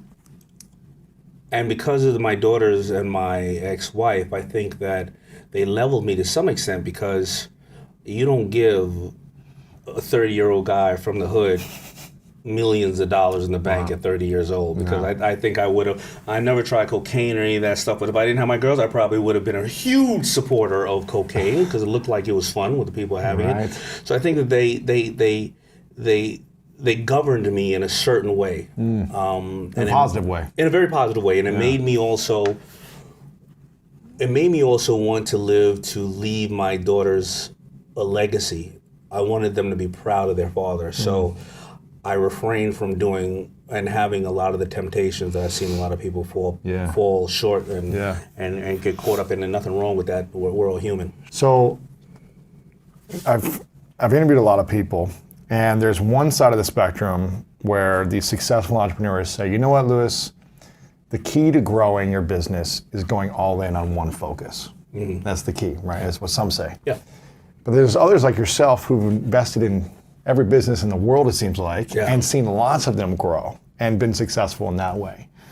Do you feel like, is that just like your creative nature, where it's like you want to invest, this is your part of your path right now, where you want to invest in lots of brands because you did so much in one thing for so long? No, I think I'm more towards the person here. So when I invest in brands and companies, I invest in them because they're allowing me to be part of their dream, but I'm also learning from them, which is in return allowing me to go back to my special skill set and improve it. So I'll give you an example. You're learning from the people you invest in a lot. I'm constantly learning every single day. So in PowerShift, I highlighted my investment on Bombas socks. Now these guys are the number one investment in Shark Tank history. The Ring, who did not get an investment, went and did really well. Did $1 billion. It did $1.2 billion sale. It's crazy, right? Yeah, and good for And Jamie. you were there when. Yeah, I said no, and Jamie ended up becoming a guest shark one time, and that, he said when he came in the tank, he was asking too much money, and but I believe that because we tenderized him like that, and he went out and raised money, I think we deserve 5%. But that's just I'll leave it up to him. Yeah, exactly. But I think that. I send him an email every other day saying, Hey. just 5%. All right, I'm willing to go 4.25. But But the socks but the socks, was the best investment you made. and it's the number one product in Shark Tank history. Really, in terms of how much it's grown? Or? How much it's grown and how much it's grossed. Now, I want to make sure that you because I know you interview a lot of people. Yeah. So if you ever interview the underachievers that sit next to me in the tank, I want to make sure that you remind them That you're the number one investor. I am King Kamehameha on the tank. All right, just make sure it was clear. But let's give you that example. What was that deal and how big has it grown? They've done over $200 million. I think it's $280 million. More importantly, so their deal is a sock, and every time you buy a pair of socks, they give a pair away to the homeless because they have a big challenge. That's cool. And we don't normally talk about the number. It's more important that we've given away 30 million pairs of socks, right? Pretty cool. Thank you. And it's really Dave and Randy's company, and they've done it all. They've gotten very little to almost no advice from me because they're so great. Yeah. But I'm gonna give you an example on the negotiation. They come into the tank. The only shark that doesn't want clothes is somebody who has 10 clothing companies and 8 are dead. My reason for being on a tank, besides investing in other people, is to diversify my portfolio. So when I talk to a retailer, I go, well, I'm already taking up real estate in the clothing area. I want real estate in the electronics area. I want real estate in lotion, da-da-da. The last thing I want is socks. Also, I have, 20,000 units of socks that I can't sell. When I can't sell socks, I just send people over to people's houses. They steal one, and then you have to buy a pair because you just think you lost it, right? So I still can't sell it. Plus, if I do the deal, I'm the logo whore. You can't tell if anybody in this room or in this building were wearing Bomber socks. You couldn't tell. So how do I get the advertising out of it? But they managed to make me understand that today's generation wants to give every time they purchase instead of at the end of the year. They want impact. They want impact. They don't want to buy from people who are just making money. They want to know, what did you do for somebody else? So that's one thing I learned that I applied to all my businesses because you couldn't do that before social media. You could, but you can't get the word out that much. And then plus you would have to advertise off of people's hardships, right? You wouldn't have self-generated content of people saying thank you, right? So I learned that. I also learned that because the consumer purchased and it was part of a movement, they talk about it at the dinner table, at the water cooler, and that's your advertisers. You don't need the traditional form of advertising because people want to brag when they're doing something well. And then last but not least, they were showing me how to sell directly to my consumer and not being at the mercy of a retailer who still doesn't know what they're doing. So they shifted the power in the room to get me to do a deal. So you weren't interested. I wasn't interested. Everyone else was. Not everybody else was interested, but I was the last shark to be interested because I'm too jaded by the fashion industry. Yeah. Lo and behold, I do the deal, and that's what a power shift is, being able to know your target, know what's beneficial for that person, know where you're willing to draw the line, and really know how to relate to that person and communicate with them. What is it that they said that shifted the power inside of your mind to say, okay, I got to get into this? Well, they showed me that the technology on the socks were really good because they didn't have the seam in the toe. When me being a manufacturer, I didn't know how they did that at first. It was a simple change, but I used to get irritated in the toes when they're doing that. But more importantly, you have to put it on a certain way. Yeah, of course. More importantly, they showed me that the data they received from their consumer was able to give them the ability to keep selling their consumer and keep talking directly to them, and that they no longer were at the mercy of if a retailer makes the best decision or puts your socks out over here or advertises your socks or discounts them or anything else, right? So they were showing me how to control the business. It's very much like content, sending it out and getting to know a dashboard of your consumer. And I learned so much from them. But it was them understanding that, Damon, I'm going to take you out of the old way of you doing business and move you into the new way of doing business. And guess what? If it doesn't work out, we're going to do another business together, and we're going to make some money or change the world, and more than likely have some fun. That's cool. Who has taught you the most in the last 11 years of this show? Them. Them? They have. I joke about my fellow sharks, but I definitely learn from Is them. that just because they pay you the most every month? You get a check every month. I see the business operating. I see them being laser focused. I see a lot of things that they do. They have probably taught me the most. Yeah. Who was someone that you didn't invest in that taught you the most? Whether it be like a good lesson or a lesson you're like, okay, that's what not to do. Somebody that I didn't. Or maybe someone inspired you, but you didn't see a right fit for you, and they taught you something. Listen, I learned. I'm not saying to be warm and fuzzy. I learned from every single one of these entrepreneurs how they operate the business or how they fail. Yeah. A lot of time when they fail, it confirms theories that I have. Because whenever I fail, I look at a checklist of all the things and I go, why did I do this? This is not what I do. Yeah. Why did I not take my own damn advice? So I can't name just one of them to tell you the truth. But I look at entrepreneurs like Jeff Bezos and learn and go, as big as you are affecting the world, and you will still be scrappy enough to say, hey, Amazon workers, you want to make a couple extra dollars when you're going home, you can take a package home, and why is that beneficial? Well, first of all, the worker gets to drive home and takes home a package and makes more money. You're a worker of Amazon, so Amazon trusts you with the box, and Amazon saves on shipping. Like takes a package home that you bought for something? No, meaning just take anything you want. Take it and drop it off. Oh, drop it off someone in your neighborhood. Yeah, wherever. Hey, I got to drive 2 miles. I got to drive 10 miles, but I looked in the system and 7 houses are on the way the 10 miles. Wow. Let me. You can make extra money doing that. You can make extra. Yeah. That's pretty smart. I'll be picking up whole truckloads. And it wins for everybody, right? But when I look at an entrepreneur like Jeff Bezos who does stuff like that, I go, he's still scrappy. He's still thinking, you know what I mean? Got all this money in the bank, but he's still trying to maximize it. Yeah, he's still scrappy. Do you think the greatest entrepreneurs are more focused on money or on the mission? Look, I think without question, it's the mission. Okay, without question, and there's nothing wrong with the pursuit of money. I mean, it's perfectly fine, and it's the engine of capitalism and a free market. But at a certain point, what I've found with the people I've interviewed is that money is really, at a certain point, there really isn't much more that it's really not going to improve your life much more. Stuart Butterfield, the founder of Slack, has his great explanation for what it means to be wealthy. You can go to a restaurant, order anything you want.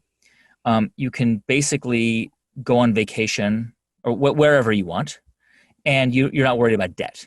And those three factors, basically, his argument is once those are taken care of, you are essentially wealthy. I mean, you are and there really isn't much else that's going to improve your life or your anxiety or your feeling of security. And I think that most entrepreneurs, certainly the vast majority that I've interviewed, are 100,000% motivated by mission. I mean, here's actually the best piece of evidence for that. A lot of founders will eventually exit and sell their companies, right? And I think a lot of people imagine that, okay, you have a company and then you sell it and then you've got $100 million and then you're going to go lie on a beach in the Caribbean and sip pina coladas all day, right? The reality is, if you did that, you would eventually become very depressed. You'd actually just begin to die, right, and wither. And most of the people I've interviewed, they want to work until the very end, until even when they have enough money for 3 generations behind them, because it isn't about the money. It's about a sense of purpose. It's about camaraderie. It's about community and a mission. I mean, this might be weird for some of your viewers and listeners to hear, but I used to be a foreign correspondent. I covered the Iraq War. I covered the Afghan wars. I covered Israel-Palestine. That's what I did before, this is 15, 20 years ago. And I spent a lot of time in Iraq, 2003, 2004, 2005. And every time I would ask, soldiers, what is it that, why are you here? Why'd you sign up for this? And they'd say, to serve our country and blah, blah. I said, no, well, but why are you here? What's keeping you here? Because you know this war is problematic, and it can't just be about the flag. It can't just be about, because part of you knows that what you do here isn't necessarily going to be recognized. People in the U.S. are they don't even know what's going on here. What is it? And you get the same answer time and again. It's to protect the guy on the left and on the guy on the right. I'm here to make sure nobody shoots him and nobody shoots him. It's about connection, camaraderie, mission, purpose. And it's the same thing with business. So you think what motivates people most is the connection of the idea or the product or the service to the people you're working with or your customers or media? All of it. All of it. I think it's like a Maslow's hierarchy, all of it. And it's the people you work around. I mean, how many times have you encountered somebody who is very successful and then they left their job or they retired, and then they don't have that daily interaction. They don't have, This happens in sports a lot where you're, Yes. as a former athlete, you see a lot of guys get depressed after they retire, and they might have been an all-star, an all-pro bowler, or whatever it may be, a Super Bowl champion, made $10 million contract, but then within a couple of years, they're very depressed. They talk about missing the brotherhood or the locker room because of the camaraderie and the connection. And when you have connection for so long and then you go in isolation, it becomes very lonely. Yeah, I'm sure there's no doubt in my mind. I mean, I just watched that Michael Jordan documentary a couple months ago on ESPN. It's so beautiful, and seeing some of those old Chicago Bulls players, the sort of the lesser knowns, not the Pippins and the Jordans, but the lesser knowns. And yeah, I mean, they're not. No one's hounding them for autographs. They're not getting on planes. They're not. I mean, some of that I'm sure they don't miss, but some of it it's being part of a team, being part of something bigger than yourself. Yeah. I'm curious, what do you think entrepreneurs are afraid of more, fear of failure or fear of success? I think that most of the people that I've interviewed, and I would take a sort of go on a limb and say most of us, I think, are more afraid of failure, which is actually not a good thing, because failure is, especially manageable failure, is something we all have to experience and embrace. I think that we all in our minds have this idea of what it means to be successful. And the reality is that success is not an endpoint. It's not like you do something and then you wake up and you say, you blow the trumpet and say, da, da, da, da, I'm successful. And that's it. It's like exercise, like I exercise every day. I don't love exercising every day. It's not that fun, but I can't just, like, my kids will say, Daddy, you're healthy. Why are you? I'm like, you can't just like get to a point and say, all right, I'm healthy, I'm done. Cause then you start to decline the next day. And I think it's a sort of a similar concept, which is, success is a constant process and a constant journey. I think by nature, most of us are more oriented toward succeeding, and most of us fear failure. But of course, it's that creates a whole other series of issues. One of the things that I love about how I built this is the people I talk to is, and I've said this on the show, I think failure is just infinitely more interesting than success. When we get a lot of, you get a lot of pitches, and I'm sure you get these too from people who are like, hey, my client, they were the Forbes 20 under 20, they were this, they were the Nobel Prize, whatever, like all these accolades. And that's great. Like I'm totally down with that. But I want to learn from somebody who's like, here's where I screwed up. I'm gonna tell you what a dumb idiot I was. Right.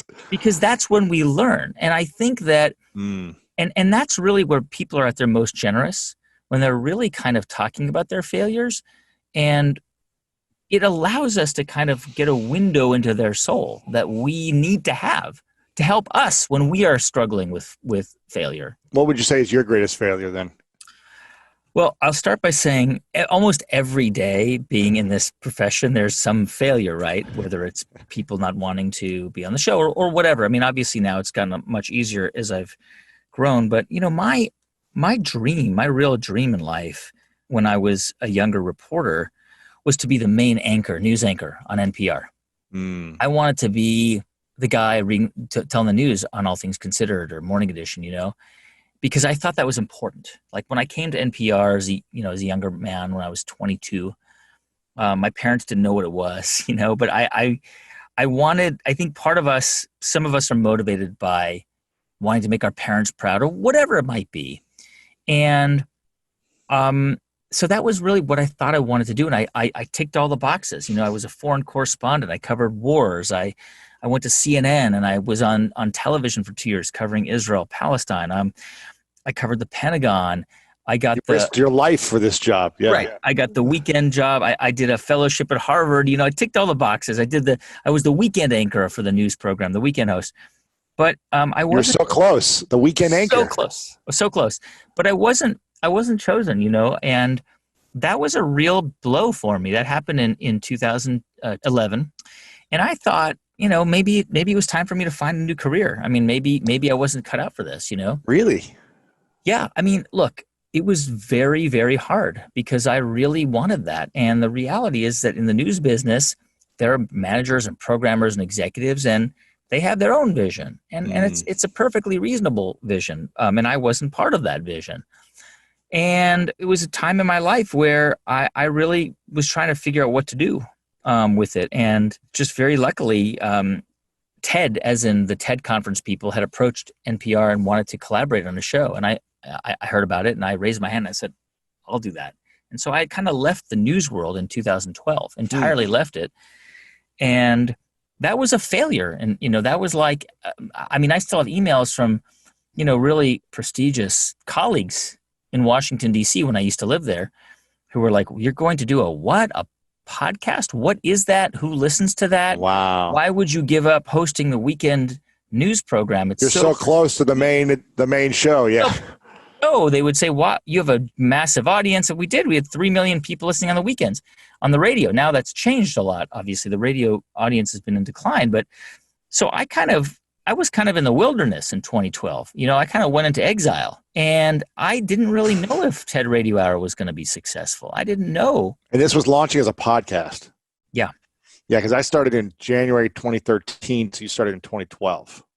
The show launched in March of 2013. TED Radio. Well, it was a relaunch of the show, really. So so we launched about the same time in a space when, and this was before there was a million podcasts like there is now. I think we hit a million podcasts on Apple recently, and I think there was not even 100,000 shows or something, and it was something that you couldn't even find. It was like you had to go to an app on iTunes and plug in your phone. Yeah, it was.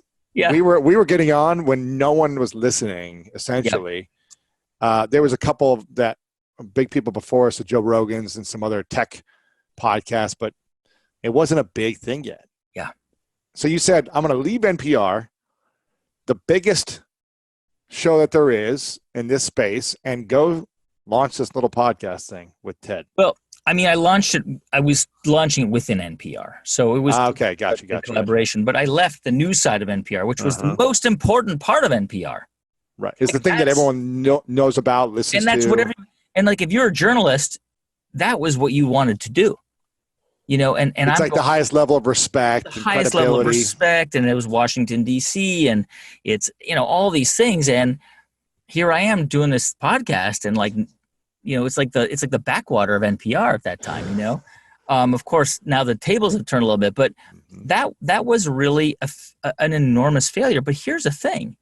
As with almost every failure I've had, it's happened for a reason. It's like a hidden blessing. It's like if that didn't happen and I pursued that path, I don't know how happy I would be doing the news, especially today. I think the news is it's really hard. It's a hard time in our country. News is really important. I have a lot of respect and admiration for my colleagues who do that. But that failure really kind of saved me. One thing I realized is that at certain times in a man's life, he's either a fool, he's a victim, or he's a king. And when you're a fool, you're like, you goof it all up. you know, well, you know, but you think there are no consequences for your actions, but there are always consequences for every act you do, everything, good or bad. But then when you mess your whole life up being a fool, you become a victim.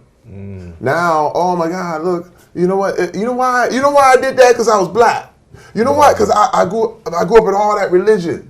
And my father was an alcoholic. You know, he beat my mom. You know that, right? Or look at the situation. I'm from Flint, Michigan, man. It's hard. It's hard for a black man in this society, and this is the way we did it. And let me tell you, the table is always full of excuses because they're valid. Yeah. There's a lot of people against you. And you can say, oh my God, this table is full. It's like, man, you know, this is the reason why I'm like this. And this is this. And man, you never run out. And you always stay down. Always. You always. But the king stage is when you realize, wait a minute, this is your table. Wait a minute, this is your room. You have to accept whatever you are letting into your life, good or bad. As a king, you can tell people, get out of your court. As a king, you don't have to accept any of those excuses. Yeah. As a king, you have to know that you are responsible for your life, good and bad. You did that. So as a king, if something's not right, it's your responsibility to change it. Dude, it was like, I had to go to rehab. I went to rehab. It was this place called Psychological Counseling Services. It was in Arizona. I mean, in Arizona, in Phoenix. And man, How long did you go for? oh man, well, you go for a full. It's like an intensive. Yeah. Where you don't do anything. You're there for like 16 hours a day, and This is 2010? this was 2010. Yeah. So, and my wife told me she thought I would never ever do anything like that because again, I was not. Listen, we had been going to like therapy, but when you're not honest, it doesn't work. You know what I mean? Like you're just telling the game and whatever. Dude, I went in there and I was like, this ain't me. This ain't me. And like the first couple hours, I'm like, come on, this is crazy. Then all of a sudden, I was like, oh my God, this is me. Wow. This is me. This is the problem. This is the issues. And dude, I was in tears. Wow. I was broke. I was like, I was toxic. Like when you finally can turn the thing around and see yourself as ugly as you were, I was just so guilty. Let me tell you, it wasn't shame. It was guilt. There's a big difference. What's the difference? Shame says you are bad. Guilt says you did something wrong. The problem is and I was feeling shame since I was a kid. Yeah. As it's you. And this is the thing, when you are a shamed person, and when you try to motivate people through shame, what you're doing is constantly telling them, you are a bad person. You are like this. You are wrong. You are messed up. So you know what happens is, no matter where you go back to, I am messed up.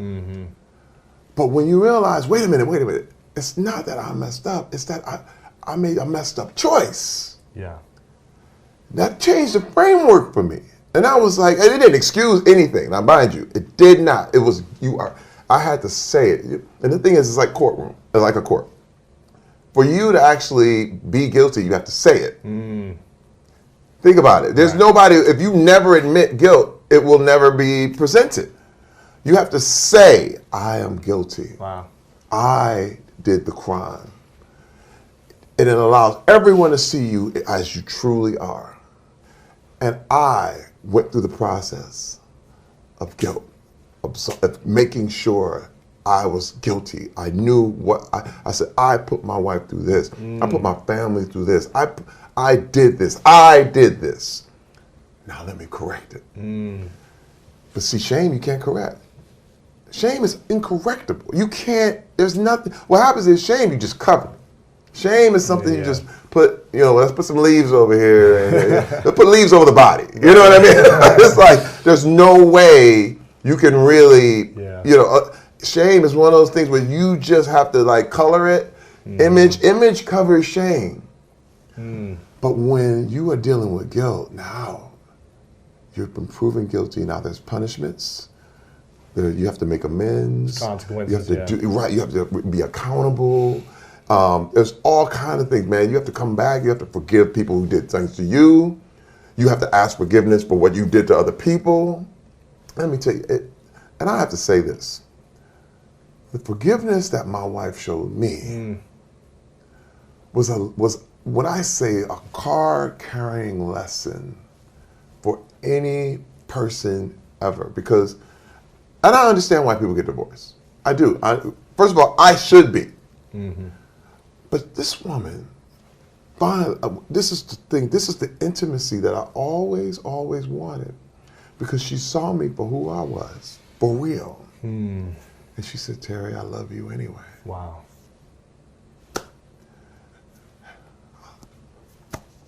Man, Wow. that's all you want. Yeah. That's all I ever wanted. All I ever wanted was to be seen for who I was. And I was like, you love me? Like, I thought it was real. I was like, I thought she wouldn't come back. But she did. She said, but Terry, I love you. And man, that blew me away. Yeah. Because I was living this man life, and here I am. You see me as nothing. I'm like, I'm feeling about myself. Like, I feel like I'm worth dirt. And she was like, oh, I love you. Wow. And man, that changed everything. It was like the thing that I needed, I was running from the whole time, Lewis. I was running from it the whole time. And I vowed, I said after that, I said, my God, I can correct this. This is fixable. This is fixable. This is not something, and this is what I learned through counseling, and I continue to this day. I mean, it's been 10 years of constant work, constant just, hey man, I can fix this. Before we continue this video, make sure to subscribe below and turn on the notification bell right now so you don't miss out on these great videos every single day. I don't think I'm the type of person that is brave enough to admit I've made a mistake, honestly, because I think things have not worked out along the way, where things just didn't work out as I had hoped or dreamed them to be. But I don't see them as a mistake, because as quick as you're thinking, oh, poor me, you start to see the light of the door that it's opening that couldn't have opened without it. Okay, so I don't have like a regret of this was a big mistake or that was a big mistake. But I have to also say I have my whole life been very cognizant of doing anything and exposing myself to anything, even when I didn't want to do it, because I'm deathly afraid of feeling like I would regret. Like, what if I don't do it? That's more of a motivation for me than doing. Me too. You know, just like, well, will I look back? You know, like for example, with Dancing with the Stars, I did not want to do it. I'm an old babe. The last thing I want to do is practice 4 hours a day. You were great. You think I was so great? Not the judges. They didn't think so. I was the #1 person on Dancing with the Stars last season. #1 rejected. Now there's a record, okay?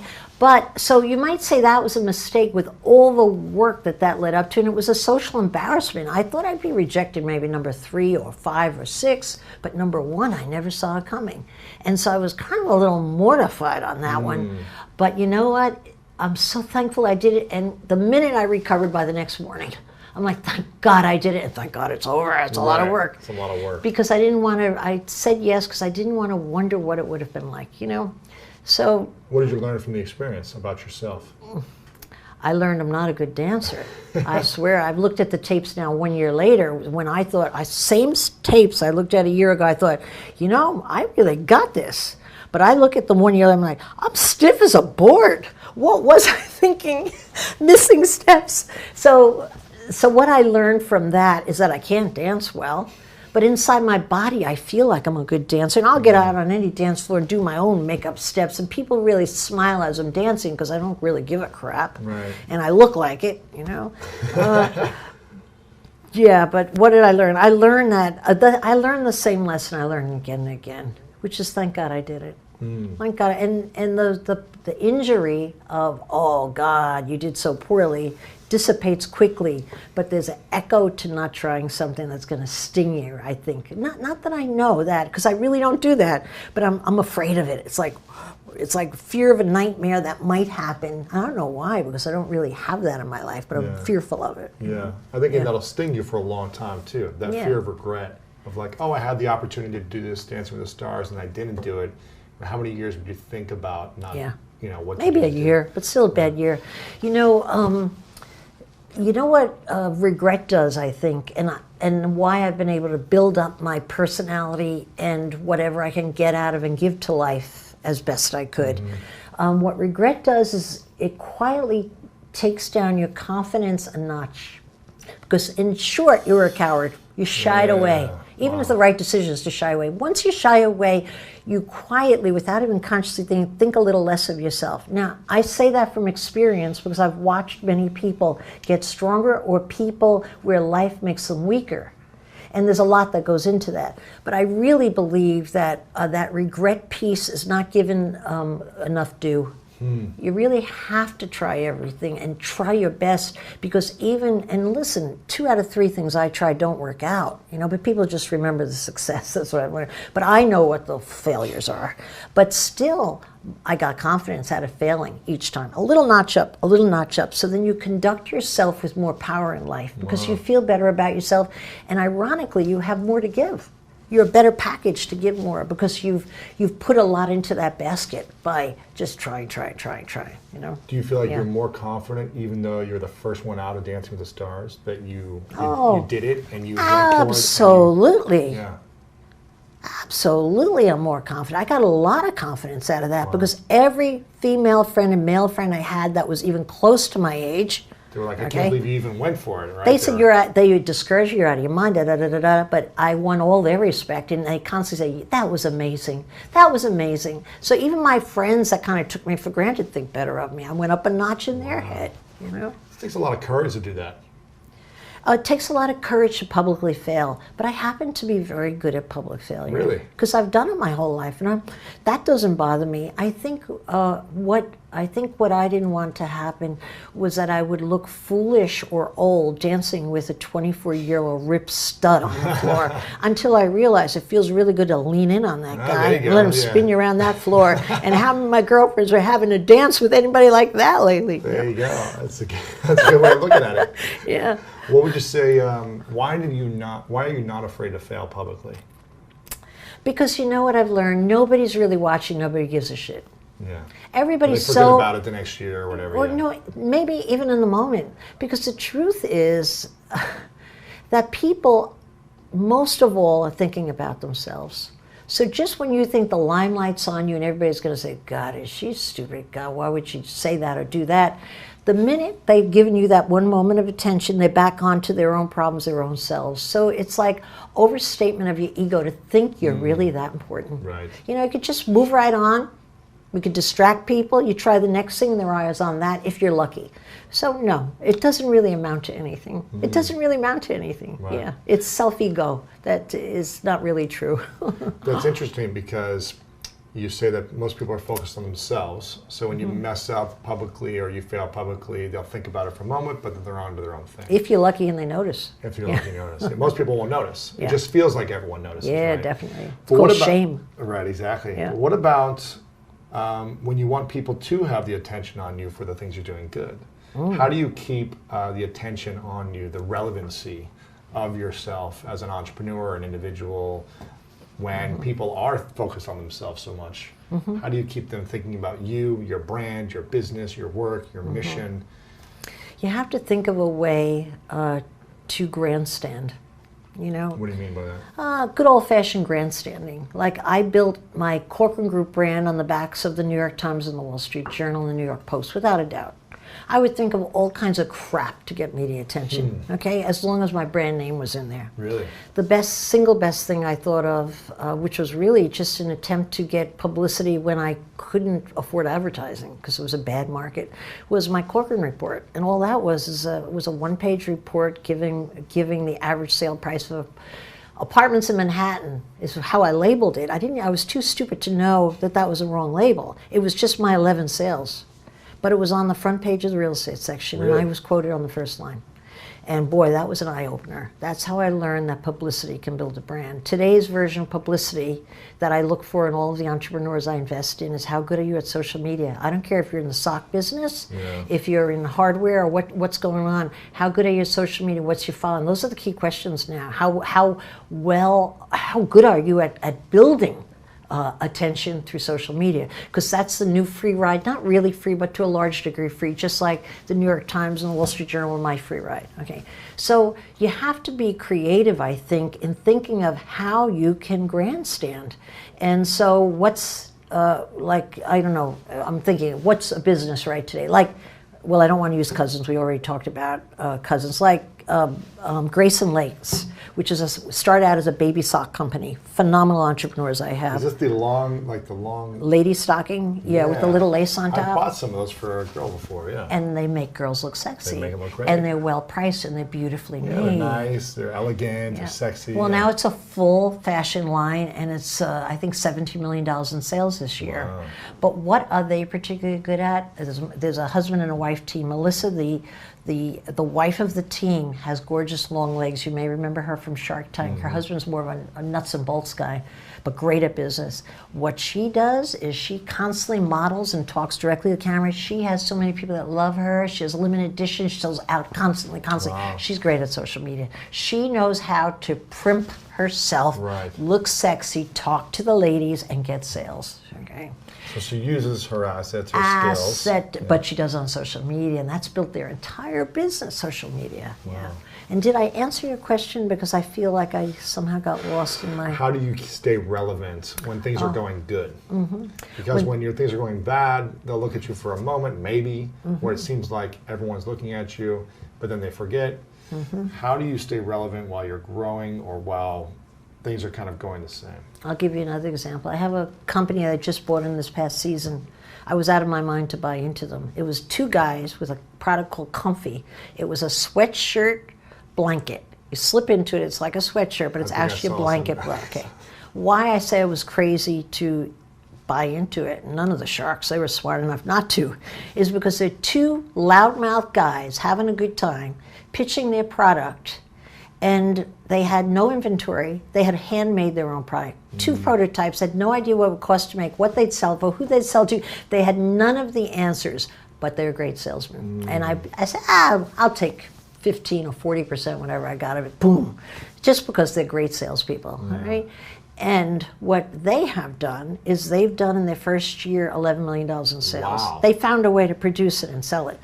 But a couple of weeks ago, it was very quiet. They have had social media coverage to the moon and back, but it was very quiet, and they hand-delivered, and I wish I could remember the famous actress name, sexy, cool, long-legged actress. I'm so bad with names. Whoever she was, I think she was the same actress who closed the Oscars the other night. I might be telling you. I didn't watch it. But shame I on watched you, the my highlight man. videos, Oh my I God. was on a plane. Oh, come on. Yeah. All right. Well, anyway. I saw your little watch party on Instagram. So lonely, man. But anyway, they sent hand-delivered to her front door how they found it in Hollywood, the package, and she put on video her jumping on her bed in it. They, quicker than a second, started a social media campaign, people competing with the jumps. They're Johnny on the spot. That's smart business, okay? They're causing attention. They made it happen, and then they're going to write it again, and it's going to be all over social media, all over. Yeah. They're annoyed with me that I'm here because I don't have their product because they want me jumping on the beds. You know what I'm going to do? I'm going to put the hood on. I have one girlfriend that has gorgeous long legs. There you go. I'm going to Photoshop my head in to her long legs, and I'm going to win the contest. Perfect. I like that. So grandstanding now is like more influencer marketing. If you can find creative ways to that's find a fancy people way to put it. With an audience, maybe it's a micro audience or a large audience. Or create an audience of your own one by one. But you really have to be able to grandstand. Yeah. I know you talk about the keys to entrepreneurial success a lot, but for those who haven't heard you talk about it, what are you think some of the smart ideas in business right now, the smart industries to go into if someone's maybe talented, maybe they sold a company or they're trying to start as an entrepreneur?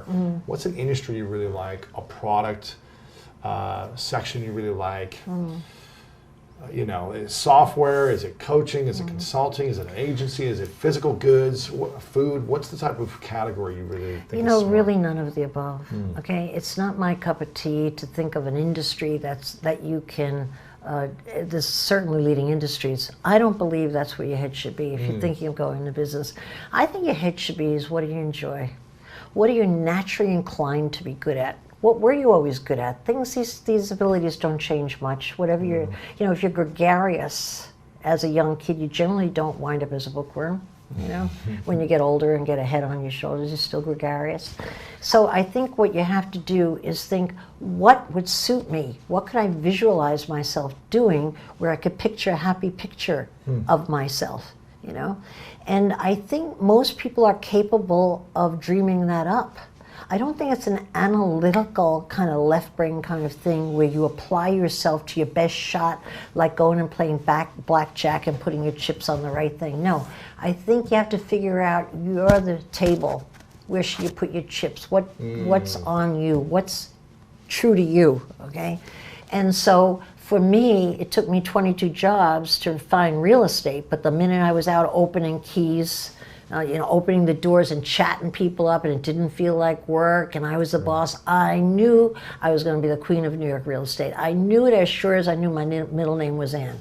I just could see it in my mind's eye. I never had that vision when I worked my other 22 jobs.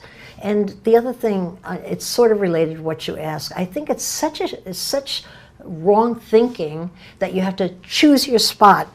I think it's like finding out what clothing you look good in. You got to go try a lot of shit on the rack and see what works with you. And then you kind of, little by little, kind of get your look on what looks well with on your body type, your personality, the colors that are good.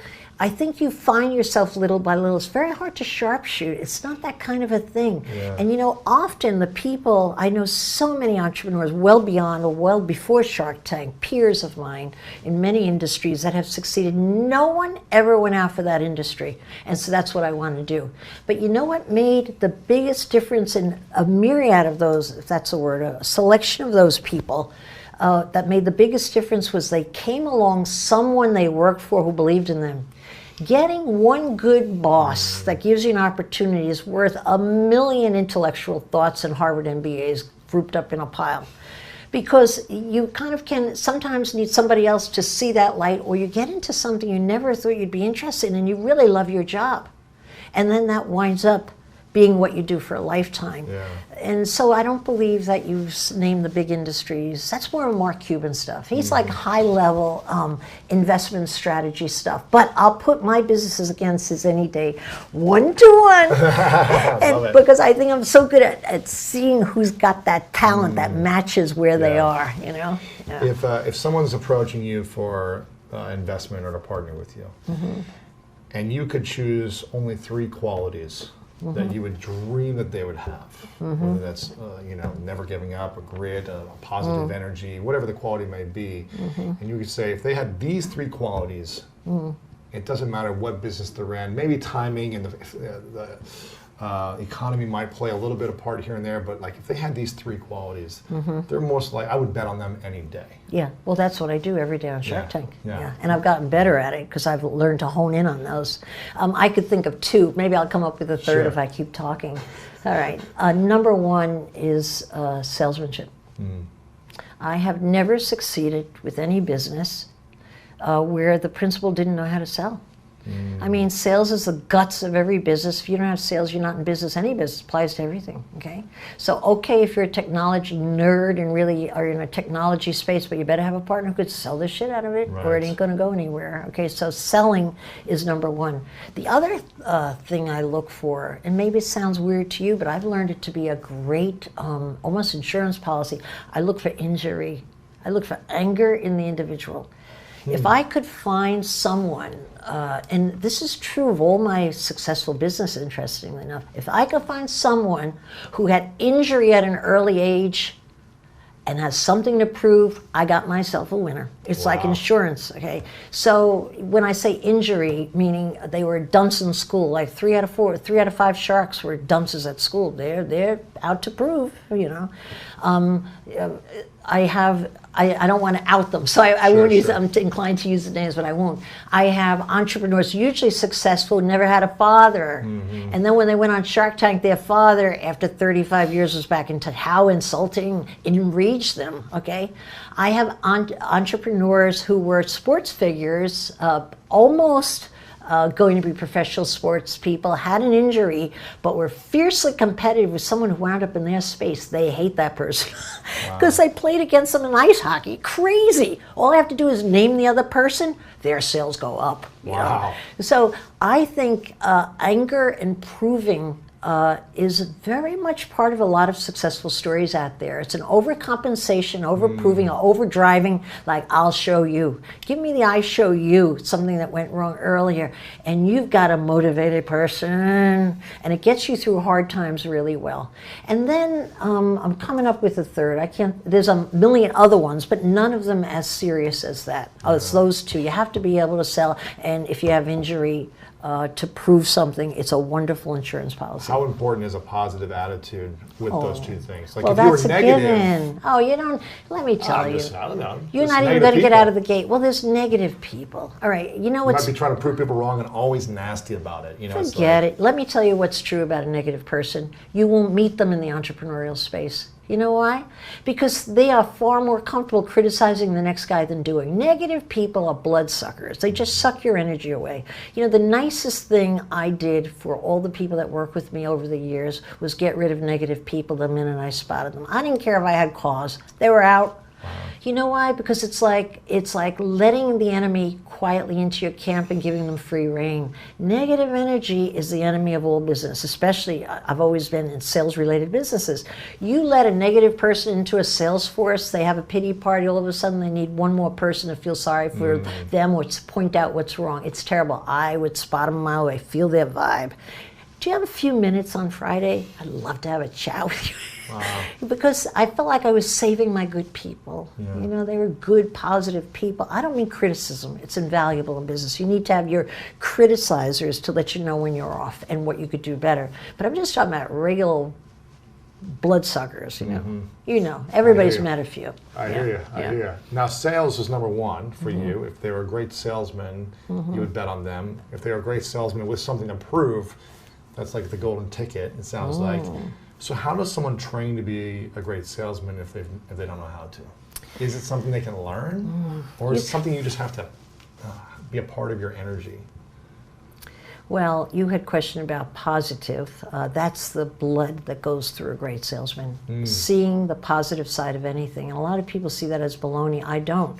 It's just like, you show me a negative and I'll say, you know, you're right, it's a negative. But I can tell you what the upside of that negative is. So you have a bend toward being positive. So you must have that, okay, to be a salesman. If you don't, you'll never become a salesman. I don't care how hard you try. I think it's an intrinsic quality, a personality trait. I know you're not supposed to say that. Everybody's supposed to believe you could become a salesman. I think if you're inclined to be outgoing and positive, you can become a better salesperson. But the real phenomenal salespeople that I have worked with, and I've made my living my whole life in different venues with phenomenal salespeople, I am telling you, they come out of the gate, maybe not out of the womb, but they come out of the adolescent gate as salespeople. It's very hard to teach that. It's an artistic gift to be able to sell really well, because think of how complicated it is. You have to read the situation accurately. You have to read the person and think of how you could use them in the way that they want to use themselves and thank you in a thank you note 12 hours later thinking it was their idea. That's a complicated little thing, right? And you need to think of how that person could be used for your long-term goal or the picture you want to create. So that's very complicated math in the head. And that's what great salespeople do.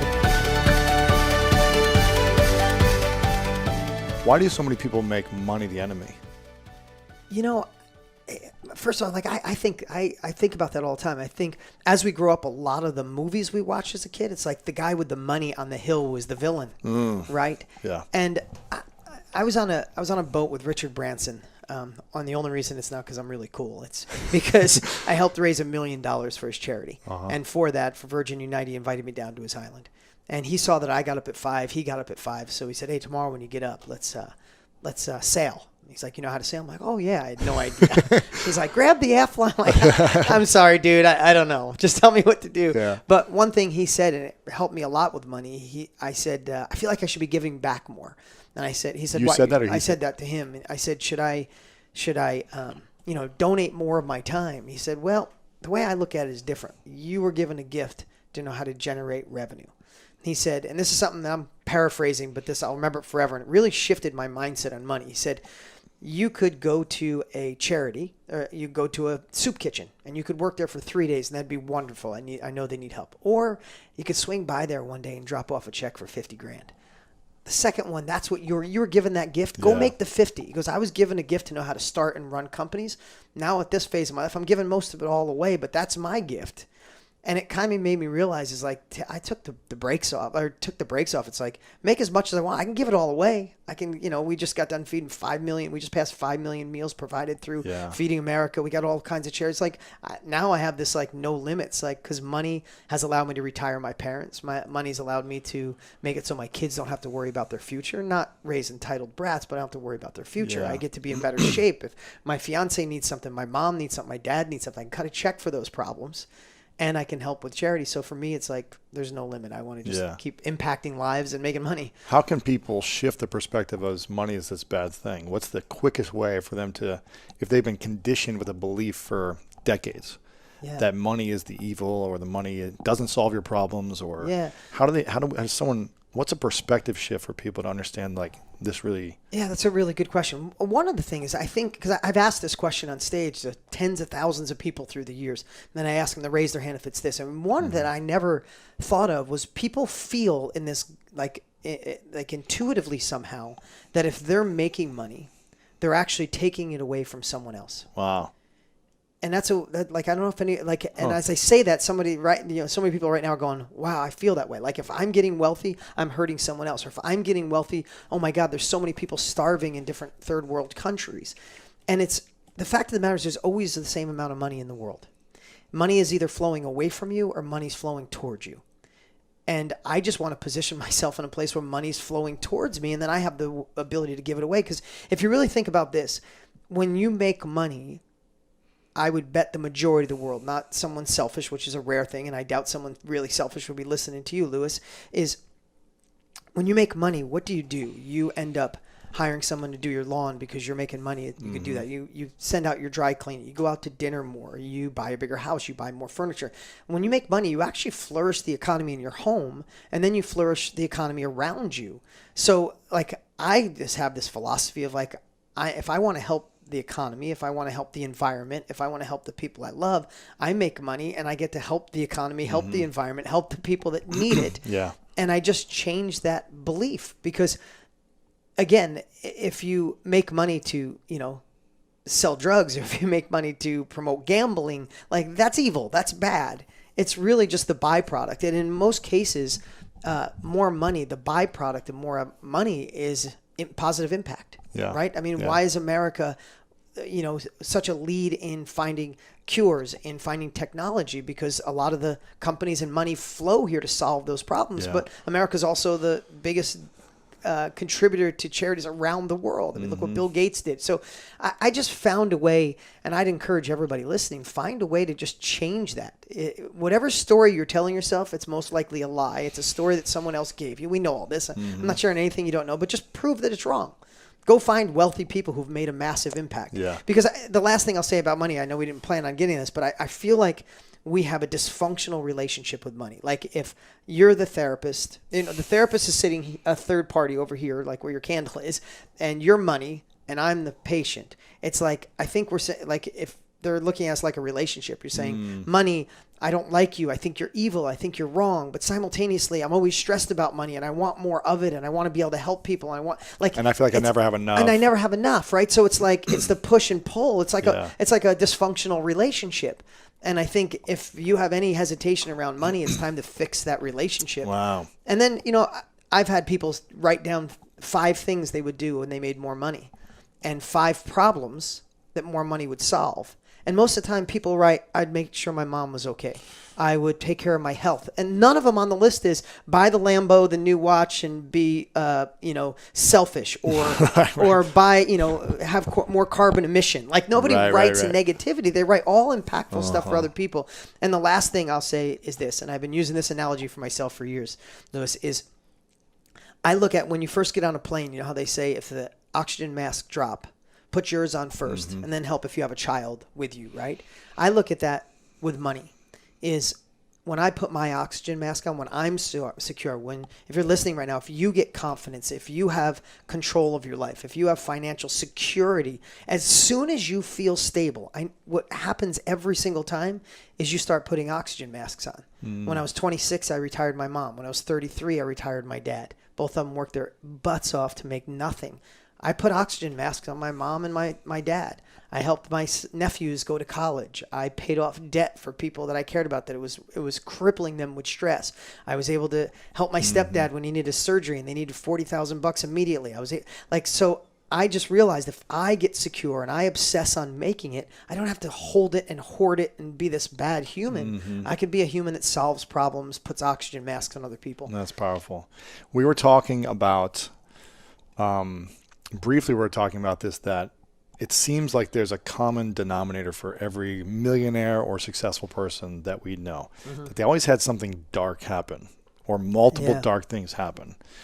And something that drives them, whether it's the greatest athletes in the world, the biggest, billionaires in the world, there was something that defined them early on, or some things that defined them. I'm curious, what were the 3 moments when you were a kid that really defined you to be this driven, hungry person, to originally just make sure that money wasn't an issue. Yeah, really great question. And want to continue to grow and reach $1 billion in sales in all your businesses and impact the world, because that doesn't happen just if you have a happy, normal life. Yeah. In my opinion. And you know what? A really great question, Lewis. And here's what happens over time.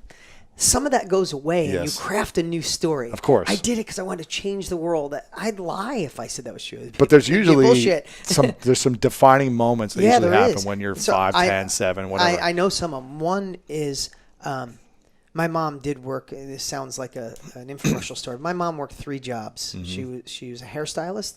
She cleaned houses and then cleaned up after a painter, right? And she did those 3 jobs. And I asked her to this day, she made about $90 a week. Because she barely got out of high school. She had dyslexia that wasn't diagnosed. My mom's a beautiful woman inside and out, unbelievably gorgeous, heart, soul, all of it. But she always felt dumb. Like she failed every grade. She quit school in the 11th grade because she was so embarrassed to go. And so she kept that stigma inside. And I remember being really young and watching her come home from work tired as hell at 7 o'clock. My parents split when I was 3. So we were living in a trailer park. My fiance's here. I took her to the trailer park that I was living in. And we'd come home, latchkey kids, when we were like 6 and 8. Because, my grandma would come a lot. My grandmother was amazing. So she was there a lot too. So we weren't you were just with your mom. Dad, was your dad in the picture? Or no? Every other weekend. Okay, you saw him, but it wasn't. Yeah. And just watching her, I can remember, Luce, I don't want to exaggerate, but I moved in with my dad when I was 12. I think I look back at that. I was like 7 or 8. And I remember saying, there's no way I'm letting this happen to my mom. I am doing this. Wow. My mom was my original, I'm taking care of her. There's no way I'm letting her work this hard. And it broke my heart. Like if I look back, my heart was broken all the time watching her come home, and she wouldn't complain, but she was just tired. So I remember thinking I'm getting wealthy to solve that problem. I mean, young. At 7, 8, 9 yeah, 7, 8 years old. I mean, I had an Uncle Larry who was very, he went to college. His kids went to college, and I just didn't. I mean, from 9 years old, 10 years old, that's just the path I knew I wasn't going to college. I didn't think I was that smart. My family didn't have money. I'm like, I'm going. I just wanted money out of the way. Like it wasn't like. Today's world has changed a little bit with social media, right? There was no such thing as the internet when I was that age, right? This is 40-something years ago, right? And I think money has gotten a bad rep a little bit more because I didn't have guys, Photos flashing of the money. everything. Yeah, like driving the Lambo or in the private jet, or the look at me and the Rolexes, champagne, yeah. so the champagne pop in the nightclubs. I didn't even know that world existed, Louis. We didn't have money. I lived in a blue collar town. Nobody I knew had money, so it wasn't like I was saying I'm getting rich because I want to roll. You just It's wanted like, to help your I mom wanted stop my suffering. mom not Yeah. suffer. And man, that's and the one thing I love telling people, and again, you may have heard this, but maybe today is the first time you actually hear it. It's okay to be in pain over something. Just don't ignore it. The biggest plight we all do to ourselves, I think, the biggest negativity we do to ourselves is we avoid the things that bother us. What I believe is let that pain sink in. If you get moving to start your own business, to scale the company you have, to finally quit the job that's draining you, if it's because of pain, use it. Like so many times when people listen to you and all the amazing people you've brought to the world, Louis, I love what you do, man. I mean it. I'm really proud to be your friend. Thank you. I love watching what you do. I love watching you grow. So many times we'll get into personal growth and we start thinking compelling future. I got to look ahead. I got to stay positive. I got to be the man. I got to be this woman that keeps it in control. And everything's good. I'm blessed. I'm happy. I'm alive. Like sometimes that's just bullshit. Sometimes life sucks. And what I realized, what moved me as a kid had nothing to do with a compelling future. It had nothing to do with aspirational quotes. It had nothing to do with meditation. It had to do with I hated where the freak my life was. I hated watching my mom, and I was fixing that shit. And it bugged me every day. Like, it bugged me. And Until you were like 16, 18. yeah, I was hustling. I 13, 14 years old, I used to go around the neighborhood and clean out people's garages. And then I'd take all that and I'd do a massive garage sale. Wow. That's cool. So 13, and my gram was the bomb. My gram would drive around, have her trunk up. I'd clean out the garages. It mostly was her friends, right? So I'd clean up like, oh, that's garbage, that's garbage, that's garbage. I'm like, you want to sell that? Like, oh, I can't give that away. Like, I'll sell it. I'll give you half. Like, okay, this is before eBay. It didn't exist. That was eBay on my gram's front yard, right? So she lived a little bit off the highway. I'd put a sign, yard sale. Man, I'd be out there on Saturdays learning how to sell. Because people had no mercy. I was a young kid doing it. They'd still come $5, I'll give you 2. It's like, make it 4, So I was negotiating that. And then at 16, I started a firewood company. I cut trees down, split it, stacked it in the back of a truck, and delivered it for $90 a cord. Wow.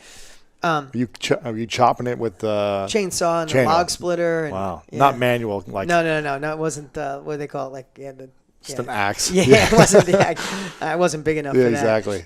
So that one motivator was my mom, for sure. So that was the first thing. What was the second thing? Moment or defining experience? I didn't have money in school. It was like when I moved in with my dad, I was 12 years old. My dad, my dad was the youngest of 12, and was physically and sexually abused his whole childhood. Yeah.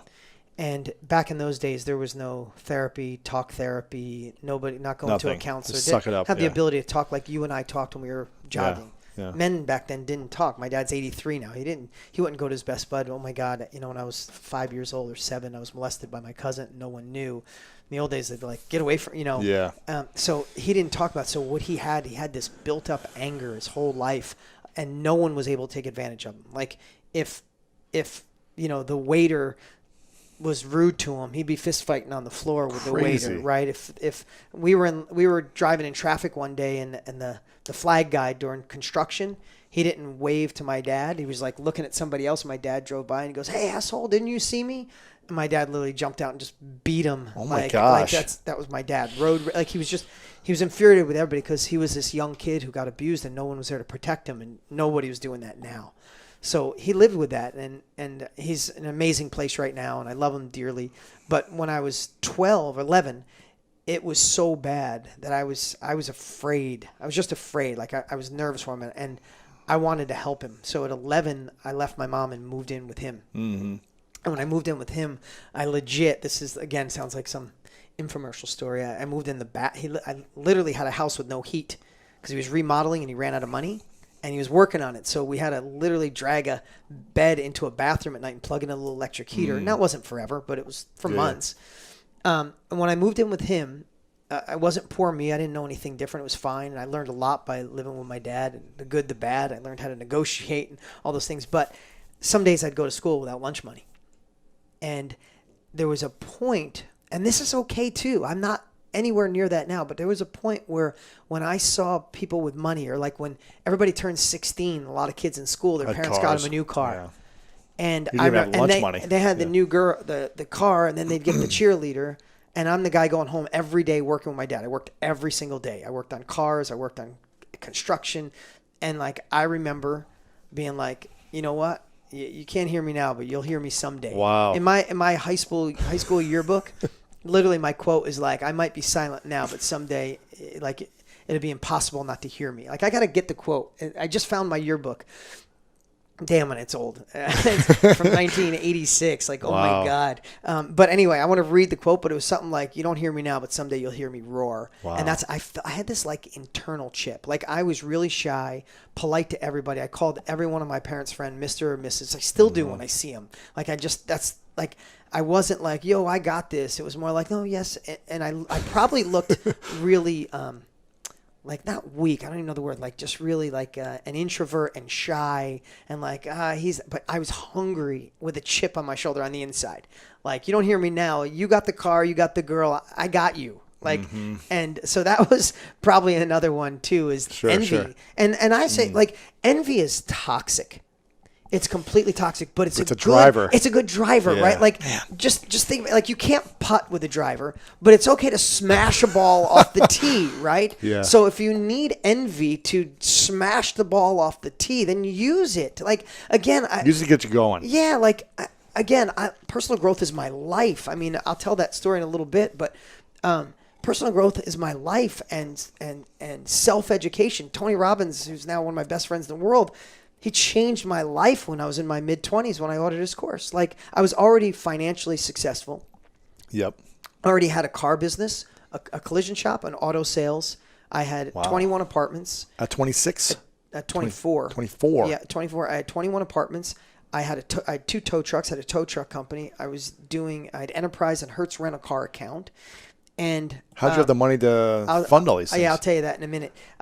So I got to that. But up until that point, I was suffering to get there, like working night and day, stressing all night. Now, you know exactly what I'm talking about, man. course. When you're starting, Yeah. when you were on your sister's couch and you're thinking of going, all of a sudden you get don't going. stop. You don't stop, and then you're up at 2:00 in the morning solving problems, and you think that's the way you do. I got a competitive edge because I can stay up all night. I can stress more than Then you anybody. get- I you can get worry. overweight and you I worried more than anybody else. So up until that point, I was on my way to already at a millionaire from where I was a kid, but I was doing it through suffering. And, I gave Tony Robbins money off an infomercial. That's the reason I went in the infomercial business. Wow. I gave him a check. He gave me information. Everybody told me I was nuts. Like, you bought something off of some huckster on TV, which people probably have said about me in the past. I bought it. I went through it. I thought I was going to listen to it over like a month. And I just obsessed over like 7 days. I digested every piece. And it was just so profound. No one I had ever talked to, and this is a true story, no one I had ever talked to in my entire life talked this way. Talked about people this way, about obstacles this way, about challenges this way, about your past. Belief systems, and yeah. belief system and limiting beliefs. And your past is designed for you to make you strong. And you know what? I just believed him. Like, I didn't question anything because I saw my dad worked hard, but he wasn't rich, and he suffered every day. And if I take on my dad's thoughts, I get to work hard and suffer. If I listen to this guy, it just seemed like a different path. And then he introduced me to Wayne Dyer and Eckhart Tolle and John Wooden and all these other people. And all of a sudden, life, self-education exploded. But let me go back to your original question. 1 was my mom. 2 was envy. Mm-hmm. I would say the third thing was probably and completely wanting control of my life. Mm-hmm. Like, I know I said that, and there's probably another one I'm hoping something else comes to me, but I know for a fact what drove me more than anything was I hated not being in control. And I love my parents, but I just felt like they made bad decision after bad decision. I didn't want to listen to them on where I lived. I got my own apartment when I was in 12th grade. Like, I didn't like their decisions, and I figured if I got money, no one can tell me how to live. No one can tell me what to do, how to talk. And the truth do is, I whatever you still need, feel yeah. that way. Yeah. Like, I don't want anybody to tell me when I can go pick up my kids from school or take them on vacation. I coach Little League. I coach softball today. I scheduled this with you at 1. I'm going to jump on a plane because at 6:30 is my son's game, and at 7:45 is my daughter's softball game. I'm not missing either one of them. And there's nothing or no one that could tell me no, I'm not going to be there, right? That's just an exaggeration of what my life is. But there was a point where money will allow me to be in control of my decisions. And I still believe that. Yeah. I still believe that. What feels better for you, craving or curiosity? If you're curious about something. What feels better? Yeah, in your body. If you're even curious about this question. Curiosity feels better because craving feels like you're a slave to something. Yes. It's like you're a prisoner to this craving. I need it now. I'll do whatever I take to fulfill this emptiness that I need to fulfill. Give me the M&Ms, give me the ice cream. I want the pizza now. Postmates, let's go. Yeah. Right? Uber Eats, DoorDash, I'm in. Right. And we can have food instantaneously, Instantly. almost Now. show up at our door. Yeah, Right. And so we can exactly. reinforce those habits. The curiosity feels better because you're exploring a different part of your brain. You're interested in something different. You're like wondering what could something else be like. But even that momentary experience, you used with your hand, you clenched your hand. Yes. So there's this contracted, closed down quality to a craving. Does curiosity feel contracted Feels or closed expansive. down? Yes. What's the possibility? Yes. So if you just took closed versus open or contracted versus expanded, which one feels better? Expanded. Yes. Yeah. So right there, we can give our brain a very clear, bigger, better offer, expanded. So for example, when we're caught up in ego and we're waiting for that next compliment, does it feel closed or open? Closed. Yes. How about when you're in flow? Like when you're just totally killing it in sport or playing music or having a great conversation. Feel closed or open? Open. Yes. Bigger, better offer. Boom. Okay. So you reflect on the bigger, better offer of feeling expansive, feeling healthier, happier, more fulfilled. Well, it's not even on what could be. It's right in that moment. We can tap into that superpower of curiosity. What would the curiosity be? What is, as opposed to the craving, what are you curious about? We can get curious about the craving. Oh, what does this craving feel like in my body? And we flip the valence from this closed down feeling of craving, being caught up in a craving, to, oh, wow, this feels like tightness or tension, or I'm feeling my hand move to my phone to click on the food eating app or whatever. Oh, wow. And we can just explore our experience in that moment. So we can actually hack craving with curiosity just by bringing it in. Okay. And what if the craving is still there? Then we can get curious about that.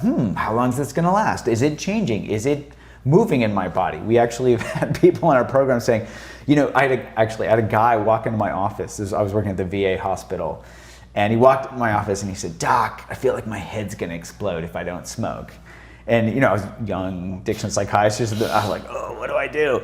So I was like, "Well, if your head explodes, just put the pieces back together and call me." I was like, and he politely laughed. It was like bad joke. But we actually got up and mapped out what head exploding felt like for him. What does it feel like? So he described it as like tightness or heat or clenching and things like this. And we mapped it out I remember mapping this out on my whiteboard, where we watched that wave go up and then over. So typically what somebody does is they'll smoke to make it go away. But he realized it goes up and it actually goes away on its own. And that was a big aha for him. Mm-hmm. And I feel like everything comes back to mindfulness and meditation. It's like to solve anything in life is mindfulness and meditation. It's what it all seems like it comes back down to. Over the last few years, I've done so much research on meditation myself. I've been to India and retreats, Headspace, Calm, had all the meditation teachers on, and it feels like it's the solution to so many things. Is that true? Well, I would say, especially for habits, we can see how mindfulness helps teach us that awareness piece that can help our brains get that updated and accurate information. So there's actually a pretty good scientific basis around mindfulness helping us with habits. Okay. So, and those habits can extend beyond eating and anxiety and smoking. they can extend to getting caught up in ego, as we talked about Thinking. a little bit. Yeah. Thinking. They can also extend to being attached to certain views, right? So if there are political parties where one side says I'm right and the other side says they're right, and they just spend all their time fighting, how are we going to do anything? So what does fighting feel like? Closed or open? Closed. How does it feel when people actually collaborate and cross the aisle and say, hey, I want to understand your point of view. I really want to understand it so we can work together. Open. Feels pretty darn Expansive, good. yeah. Yeah. So we can even see how mindfulness can help with these things where people are not having a good relationship or societies are fighting with each other.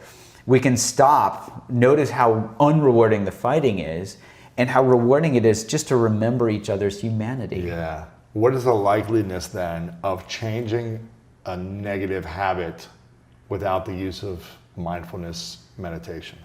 Well, the Rescorla-Wagner curve suggests that you really have to get that updated information to devalue the old things. So there isn't anything else scientifically suggesting that we can change things. It's not about willpower. It's not about magical thinking.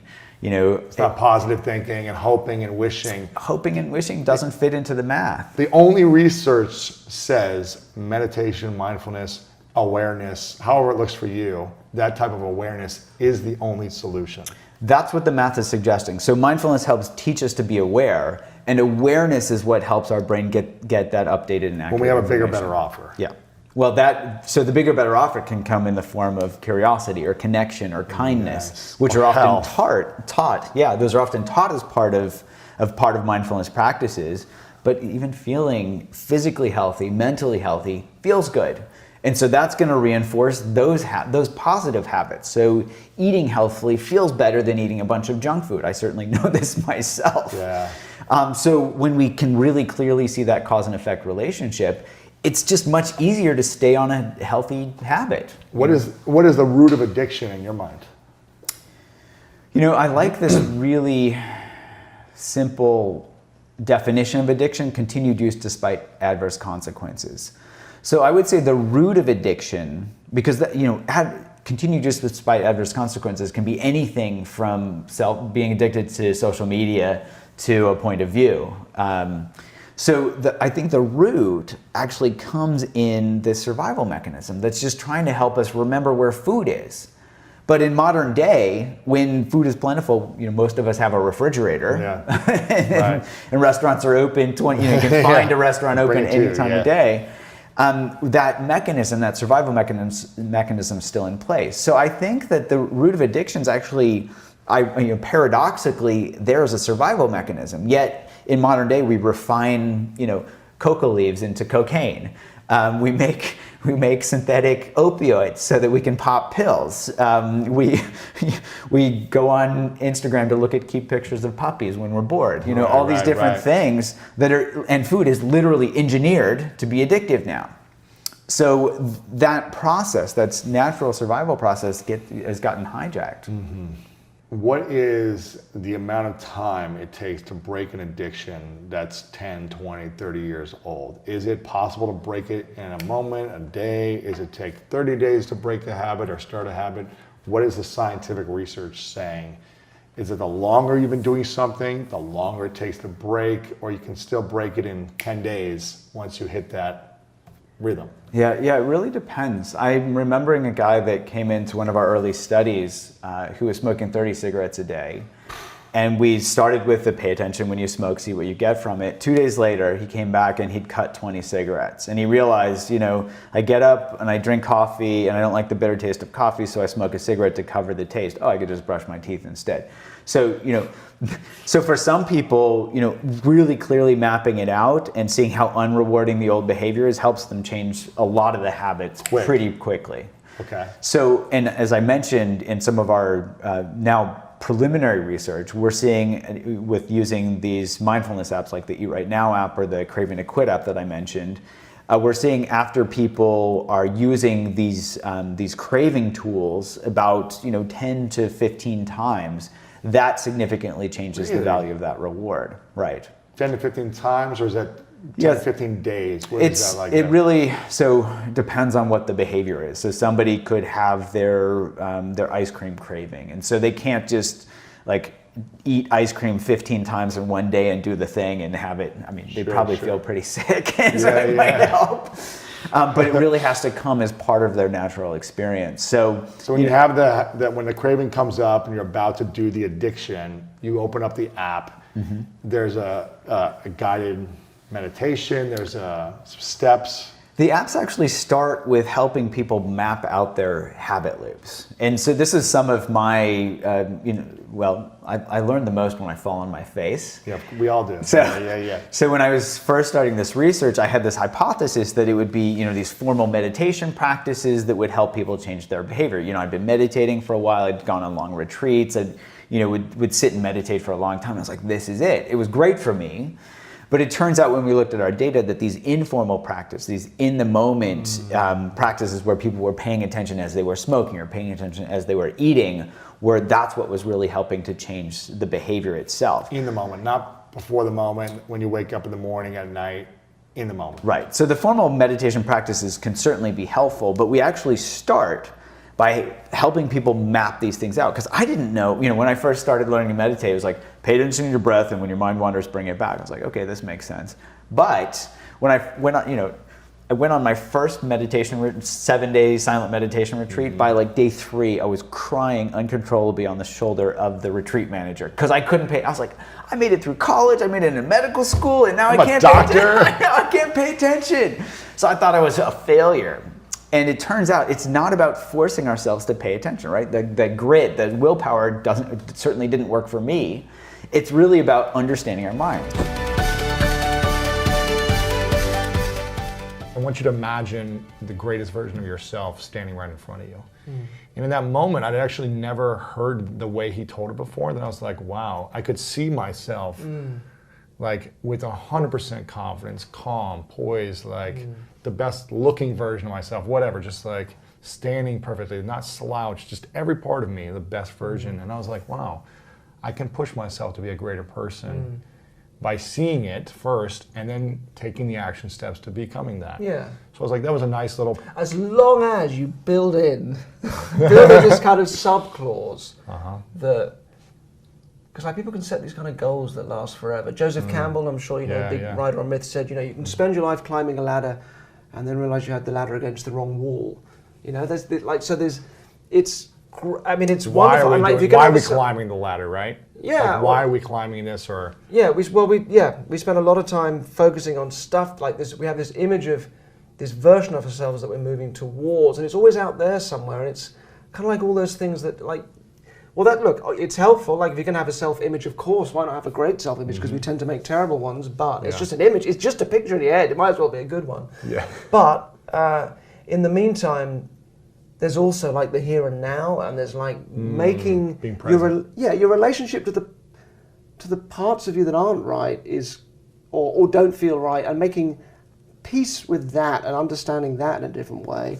Like if you're in a relationship, and I heard this as a philosopher in England called Alain de Botton. I really love this. He said, like, if you go to bed twice a week with your partner and you're thinking, what am I doing with this person? This is terrible. That's normal, right? That is like a normal thing to start with.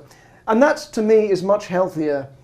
That kind of thinking is healthier than, I'm going to have the perfect relationship and I can visualize that perfect and I'm going to make it happen. Because sometimes that's great, but sometimes it just sets you up for a kind of, why have an impossible standard? So there's a balance, right? I think there's a sub-clause that goes, if everything turns out brilliantly, then yes. Right. But if it doesn't, then that has to be okay. Yeah. There has to be a situation that's comfortable and also, exciting. Why not, why why not also be happy with things as they are? Yeah, exactly. It's an important bit that gets missed. Yeah, appreciating and being in gratitude and all those things. What is do you have any regrets of all the work you've done, or just anything in your life where you regret maybe something you did or something you didn't do or something you wish you've done?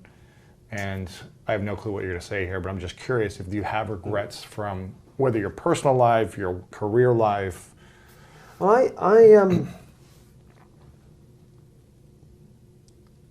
it's difficult. I always think of like a friend said this, which I thought was great. You know, Richard Wiseman, have you come across his work? He's a kind of popular psychologist. It's great. So like, you know, it's like trying to pull out like a big jar with loads of different coloured threads. You know, sometimes you try and pull one out, but of course it just all comes out together. So how you go back and like remove one thread from your life. But so I'm gay, but I didn't come out till I was like 30. So that's kind of late. 17 years ago, right?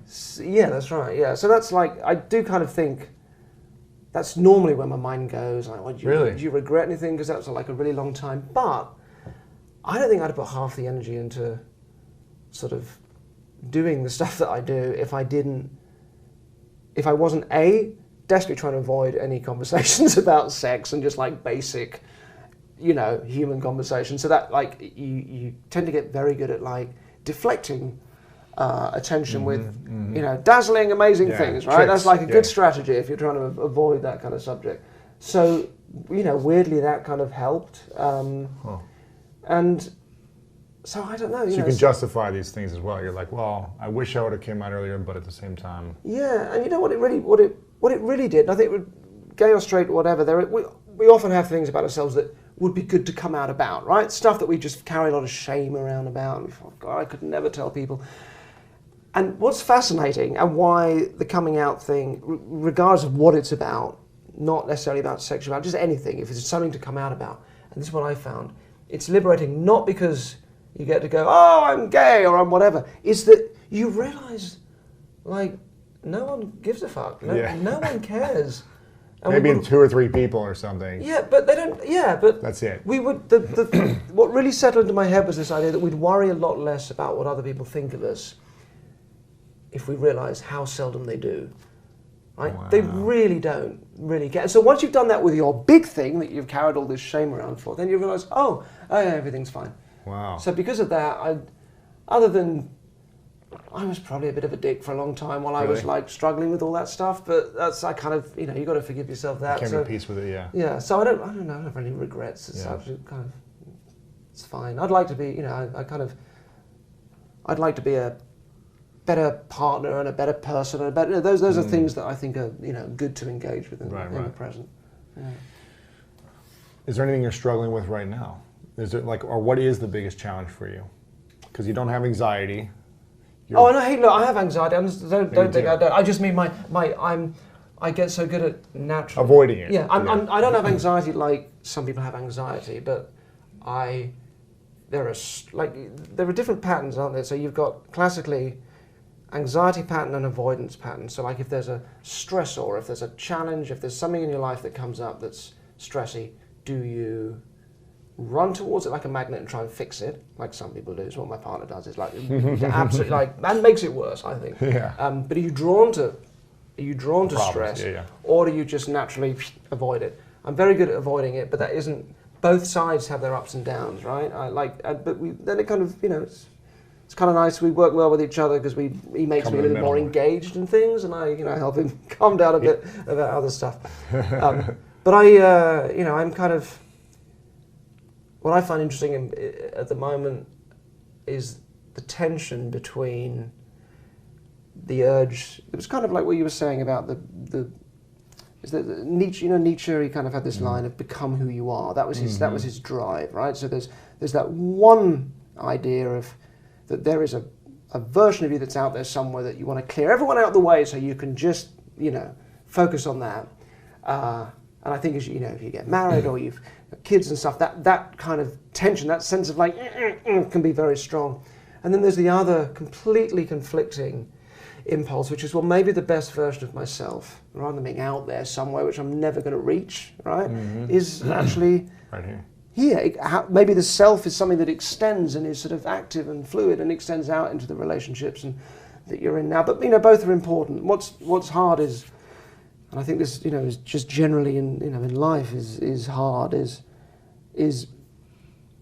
that like, you know, conflicts, ambivalence is important and again real. It's part of life that things conflict and things are ambiguous and things are, you know, messy and that's okay. And actually, it's okay to let completely conflicting, opposing ideas satellite. I feel, look, Right, it was. right. I mean, look, politically, you know, we're so like this now that we each think the other side is just like mad and evil, and we've kind of forgotten that, which is kind of what sacrifice is about. man, yeah. We've forgotten that actually the dialogue between the sides, forgetting the personalities involved, but the dialogue between the sides is actually where you find humanity and where truth is ultimately going to be found, right? You've got two very different narratives about, you know, the conservative urge is essentially about protecting the group, right? It's about holding things we've together, created and hierarchies, built, yeah. holding that together, but it can happen at the expense of the weaker individuals. And then the left-wing narrative is about protecting the weaker individuals. And it doesn't, tearing down. yeah, and Yeah, letting yeah. it doesn't, if that can happen at the expense of the overall structure, that's, you know, that's fine. So, but you know, sometimes we do have to think as a group, and sometimes we have to think as individuals, and we've evolved like along both lines, and both sides ultimately are gonna be important. So, you know, dialogue is important, and likewise in life, things are messy and they're complex and they're ambiguous, and there is you know, growing up is tolerating ambiguity, I think. That's true. What is your greatest fear? Or You're fears? going to forget about my hand and give me a really hearty handshake at the end of this. I don't like spiders. I don't. Greatest fear? I don't know. I think kind of, you know, maybe getting it all wrong. You know, maybe letting. I hate the idea of like letting my partner down. Like, you know, just sort of letting things and people down, letting myself down. I really think about these things and try and get them right, and I try and communicate them through the work that I do, and you can only ever be good enough, right? Again, it's not about ever being You can perfect. give your best, yeah. Yeah, You can't just- control how people respond or react. Exactly. To the way you show up, right? Yeah. So it's not a kind of anxiety fear, but in terms of the things that I think about that, you know, I part of me, as I said, wants like everyone clear out the way, and I just want to pursue these things. But then, what am I going to be? I think I'd becoming this great, fascinating version of myself. I'd probably just become some weird old man. You know, we cross state, don't we? We develop like a sort of a hard shell when we're on our own for too long. And what relationships do is they make you more conscious of all the things that are just mad about you, because otherwise you're unconscious of them, and it's the things you're unconscious of that will own you and will come back and bite you. So relationships are so important, but because I'm naturally kind of a bit of a loner, it's like I'm really aware at the moment of that tension. That for me, in the kind of middle bit of life, that's what I find really interesting at the moment. Wow. Since you do like to be alone, it sounds like, and be kind of in your art and your crafts and your photography, like isolated in some sense of the word. But I'm hearing you say that when you are around people or your partner, you don't want to let those people down. Is that what I'm hearing you say? Because that's a potential for sort of not only letting other people down, but just becoming this intolerable, horrible version of myself as well. Gotcha. So it's just Gotcha. trying to get that stuff, stuff right. Are you like? How old are you? Sorry. 35. 35. Okay, Yeah. so you've probably got a while before those sort of things start to become pressing. Well, I think I've been talking a lot about this in just in my work, and through all the people that I've interviewed over the years of different backgrounds and stuff, there's really three main fears that I've found that most of us have. Yeah. The fear of failure. We don't go after something or pursue something or speak or do music or whatever it may be because we don't want to fail. Yeah. That fear of like, oh, I'm a failure, I'm a loser, right? Yeah.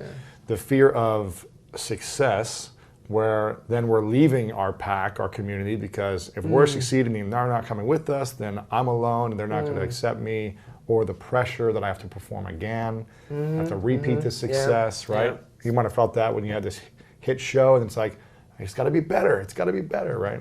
And then the third one... Spiders, yes. Yeah. Spiders and snakes and heights. The fear of judgment. Either way, making sure that people like us, fear of like, well, either one, if I succeed or fail, are people going to like me? And for me, the judgment was always the fear until I addressed it about 5 years ago. because as an athlete, I was taught that you had to fail to succeed. And I was the youngest of four. I was I was this tall when I was like 11 and just like goofy and gangly. I wasn't like this stud athlete or whatever. I was the one that everyone made fun of. I had I was in special needs classes, so it was hard for me to read and write all through college. Almost flunked English in high school, all those things. So I had a lot of insecurities about the perception people had about me. Right. Like my image, my ego. Like, what do they think about me? What do they say about me? Am I saying the right things? Like, I always thought I was off. So that judgment was what drove me to be a great athlete, to succeed, to achieve, to perform well, and to win at everything. So it was like accomplishment driven. And I realized that failure wasn't a fear for me because coaches taught me, you've got to practice. You're going to miss shots. That's how you learn. So I was like, all right, I'm going to fail every day, and it's okay. That's the foundation for achievement. And that's all I wanted was the success. But it was like, did I slip? Did I look silly? Did it, the fear of like what people think about me. Yeah. So you're still living that out, though. That's what's interesting, isn't it? What's that? You're still living that out, that same fear of judgment. You're still living it out, but you've turned it into something. I'm aware of it. I'm very aware of it. I started to accept it, and 5 years ago, I opened up about being sexually abused as a kid, and I've talked about it many times on this show, and wrote a book about all that stuff. And it wasn't until I fully opened up about all my fears and insecurities about that and many other things. It wasn't until I opened up about it, and my fear was everyone's going to judge me. No one's going to love me. No one's going to accept me. They're just going to make fun of me even more. Yeah. And I had everything to lose, right? I had a successful business and career and everything, but I was like, no one can know about this stuff. No one can know that you're gay, whatever. Maybe that was the feeling, I don't know. Yeah, totally. And for me, it was the most shameful thing that I held on to for 25 years, or until I was 30. And but when it happened, I was like, man, this weight, no one cares. No one cares, yeah. And in fact, they cared more about me at that moment. They were like, well, I respect you more. I trust you more. Because I felt like your ego was in the way. And when people are like that, when people have that thing that, like people when they're closeted, for example, whatever it is, there's always a bubble around them. I knew I had it around me, and I have friends that have come out since, and there's just a bubble, and you just can't quite get to them because they're something constantly missing, deflecting. right? Yeah, yeah, something, and that was and me. you were probably doing the same as was I, and then. So people only go, and they step in closer. It's only a good experience. And all of a sudden, everyone was telling me vulnerable things about them that I never knew, and I was like, wow, well, we can connect on a deeper level. Yeah, it's an amazing thing to kind of discover, isn't it? It's such a simple thing for everybody else, but it's an amazing thing to discover. But once I kind of let go of, listen, I still have an ego, and I want to, perform well and all these things. I want to do a good job and do all that stuff. But it's like, I care so much less about the way I look and the way people are judging me. Because I'm like, they're going to judge me whether I'm doing nothing or doing something. Either way, the people are going to judge me for a moment, and then they're going to let go and judge someone else, whatever. And so I think I've come to the point where I've accepted myself.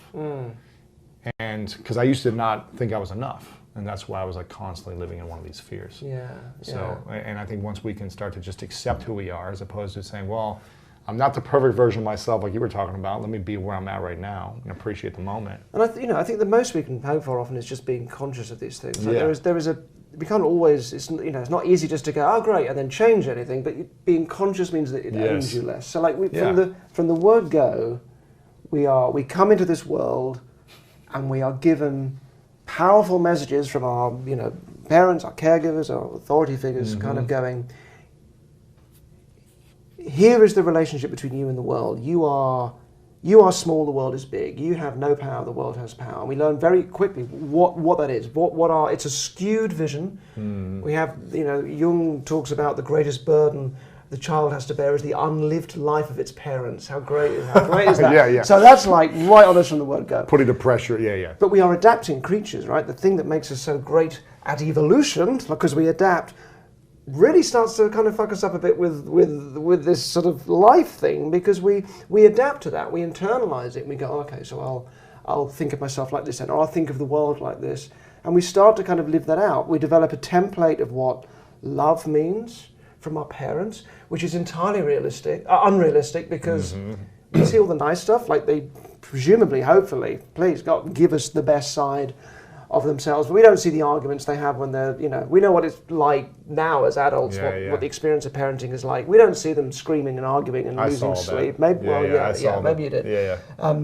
But very often, at least, so there's a idea of like this template of what love is that isn't really like realistic, and we start to bring that into that becomes our template for our adult relationships, because that's all we know, right? And then we're projecting all of that stuff onto our expecting certain things, and we live out these same patterns. Everything comes back again and again because we just, the stuff we're not conscious of is the stuff that rules us. And if we bury, we bury one part of us, like if you're the homophobic, I don't know, the homophobic televangelist who preaches against all that and then gets caught in bed with some guy, and there's like a big scandal. It'll come back and bite you if you bury these things. So the most we can do, I think, is become conscious of how we adapt in these ways to skewed messages. Our compasses are all over the place. We internalize it, we think that's the truth, and then we go through life kind of looking for things that in a familiar way repeat that pattern. So people have the same problems with relationships again and again. Because that's what they know. Because that's what they know. That's what they're supposed to be is true. How do you think, no matter where we're at in our lives, how do we rewire and master our mind? How can we say... You're asking me like I know. Bear in mind, look, the only reason why I have any language for this stuff is that it doesn't come naturally. Like if it came naturally, if it was all I wouldn't have the language for it. But that's why you're an expert, because you've studied this, and with all the experiments you've done and all the people you've worked with, just by observing people, how do you think, I feel like you've had thousands of interactions with people where you've been able to set things up for them, tell a story or not tell a story, to have them go in a certain direction. So how do we rewire our minds to at least be aware of what we want, what we don't want, and how do we become more of a master over our minds as opposed to it being a master of us? I think we set our goals realistically. We allow for failure to be comfortable. We align ourselves with that X equals Y line and not try and crank everything up here, because if we're trying to do that, we're just buying into someone's system somewhere, and we're going to make life miserable for us eventually, and we're going to blame ourselves when that happens. What do you mean failure comfortable? Meaning be okay with failure? Yeah, to let. I mean, is it even failure? I mean, I don't know. It's just a different. It's just experiences, isn't it? So learning, how you make that. Make your peace with the fact that life isn't going to always produce what you'd like it to, and make that okay. That's huge. And as I said, the best we can do is become more conscious of these things. So that can happen through psychotherapy, right? A psychotherapist is going to hopefully, like depth psychoanalysis, that kind of thing, increases your sort of dialogue with yourself, increases your consciousness about those things. But it's very expensive and it's long form, and a lot of people aren't interested. But that's one way of doing it. Another way, I guess, is to look honestly at your life and see, well, where are these recurring patterns? What keeps cropping up? What am I a bit obsessed by? What am I constantly trying to avoid? What am I? What just keeps coming back and biting me? What does life keep throwing at me that's bad and causing problems? And then we just trace that back, see where it goes back to. And are there any other possibilities? Are there any other ways of behaving? And it's not like it just goes great and then you change, but you become more conscious of it, and then it's like a little drip by drip feeding into the soul that can make a difference. I think these are sort of modest goals. Yeah, of course. Important. I'm curious, who is more influential in your youth, your mom or your dad? To you, more influential to you? Both. My dad maybe kind of in a sort of negative sense. I mean, there was not like any bad blood, but this is quite common, I think, with like boys that are gay growing up, is that you tend to have the stronger bond with the mother, and the father's sort of, it's just kind of a bit of a disconnect there. So, but of course, both end up being hugely influential, because both of those impulses inform who you are as an adult. And people ask, well, what are the easiest and most important habits to start building? Going back to the basics, making your bed, drinking water. This first thing I do is I drink a tall glass of water. Most people drink coffee right away or tea. Tall glass of water. The brain needs to get activated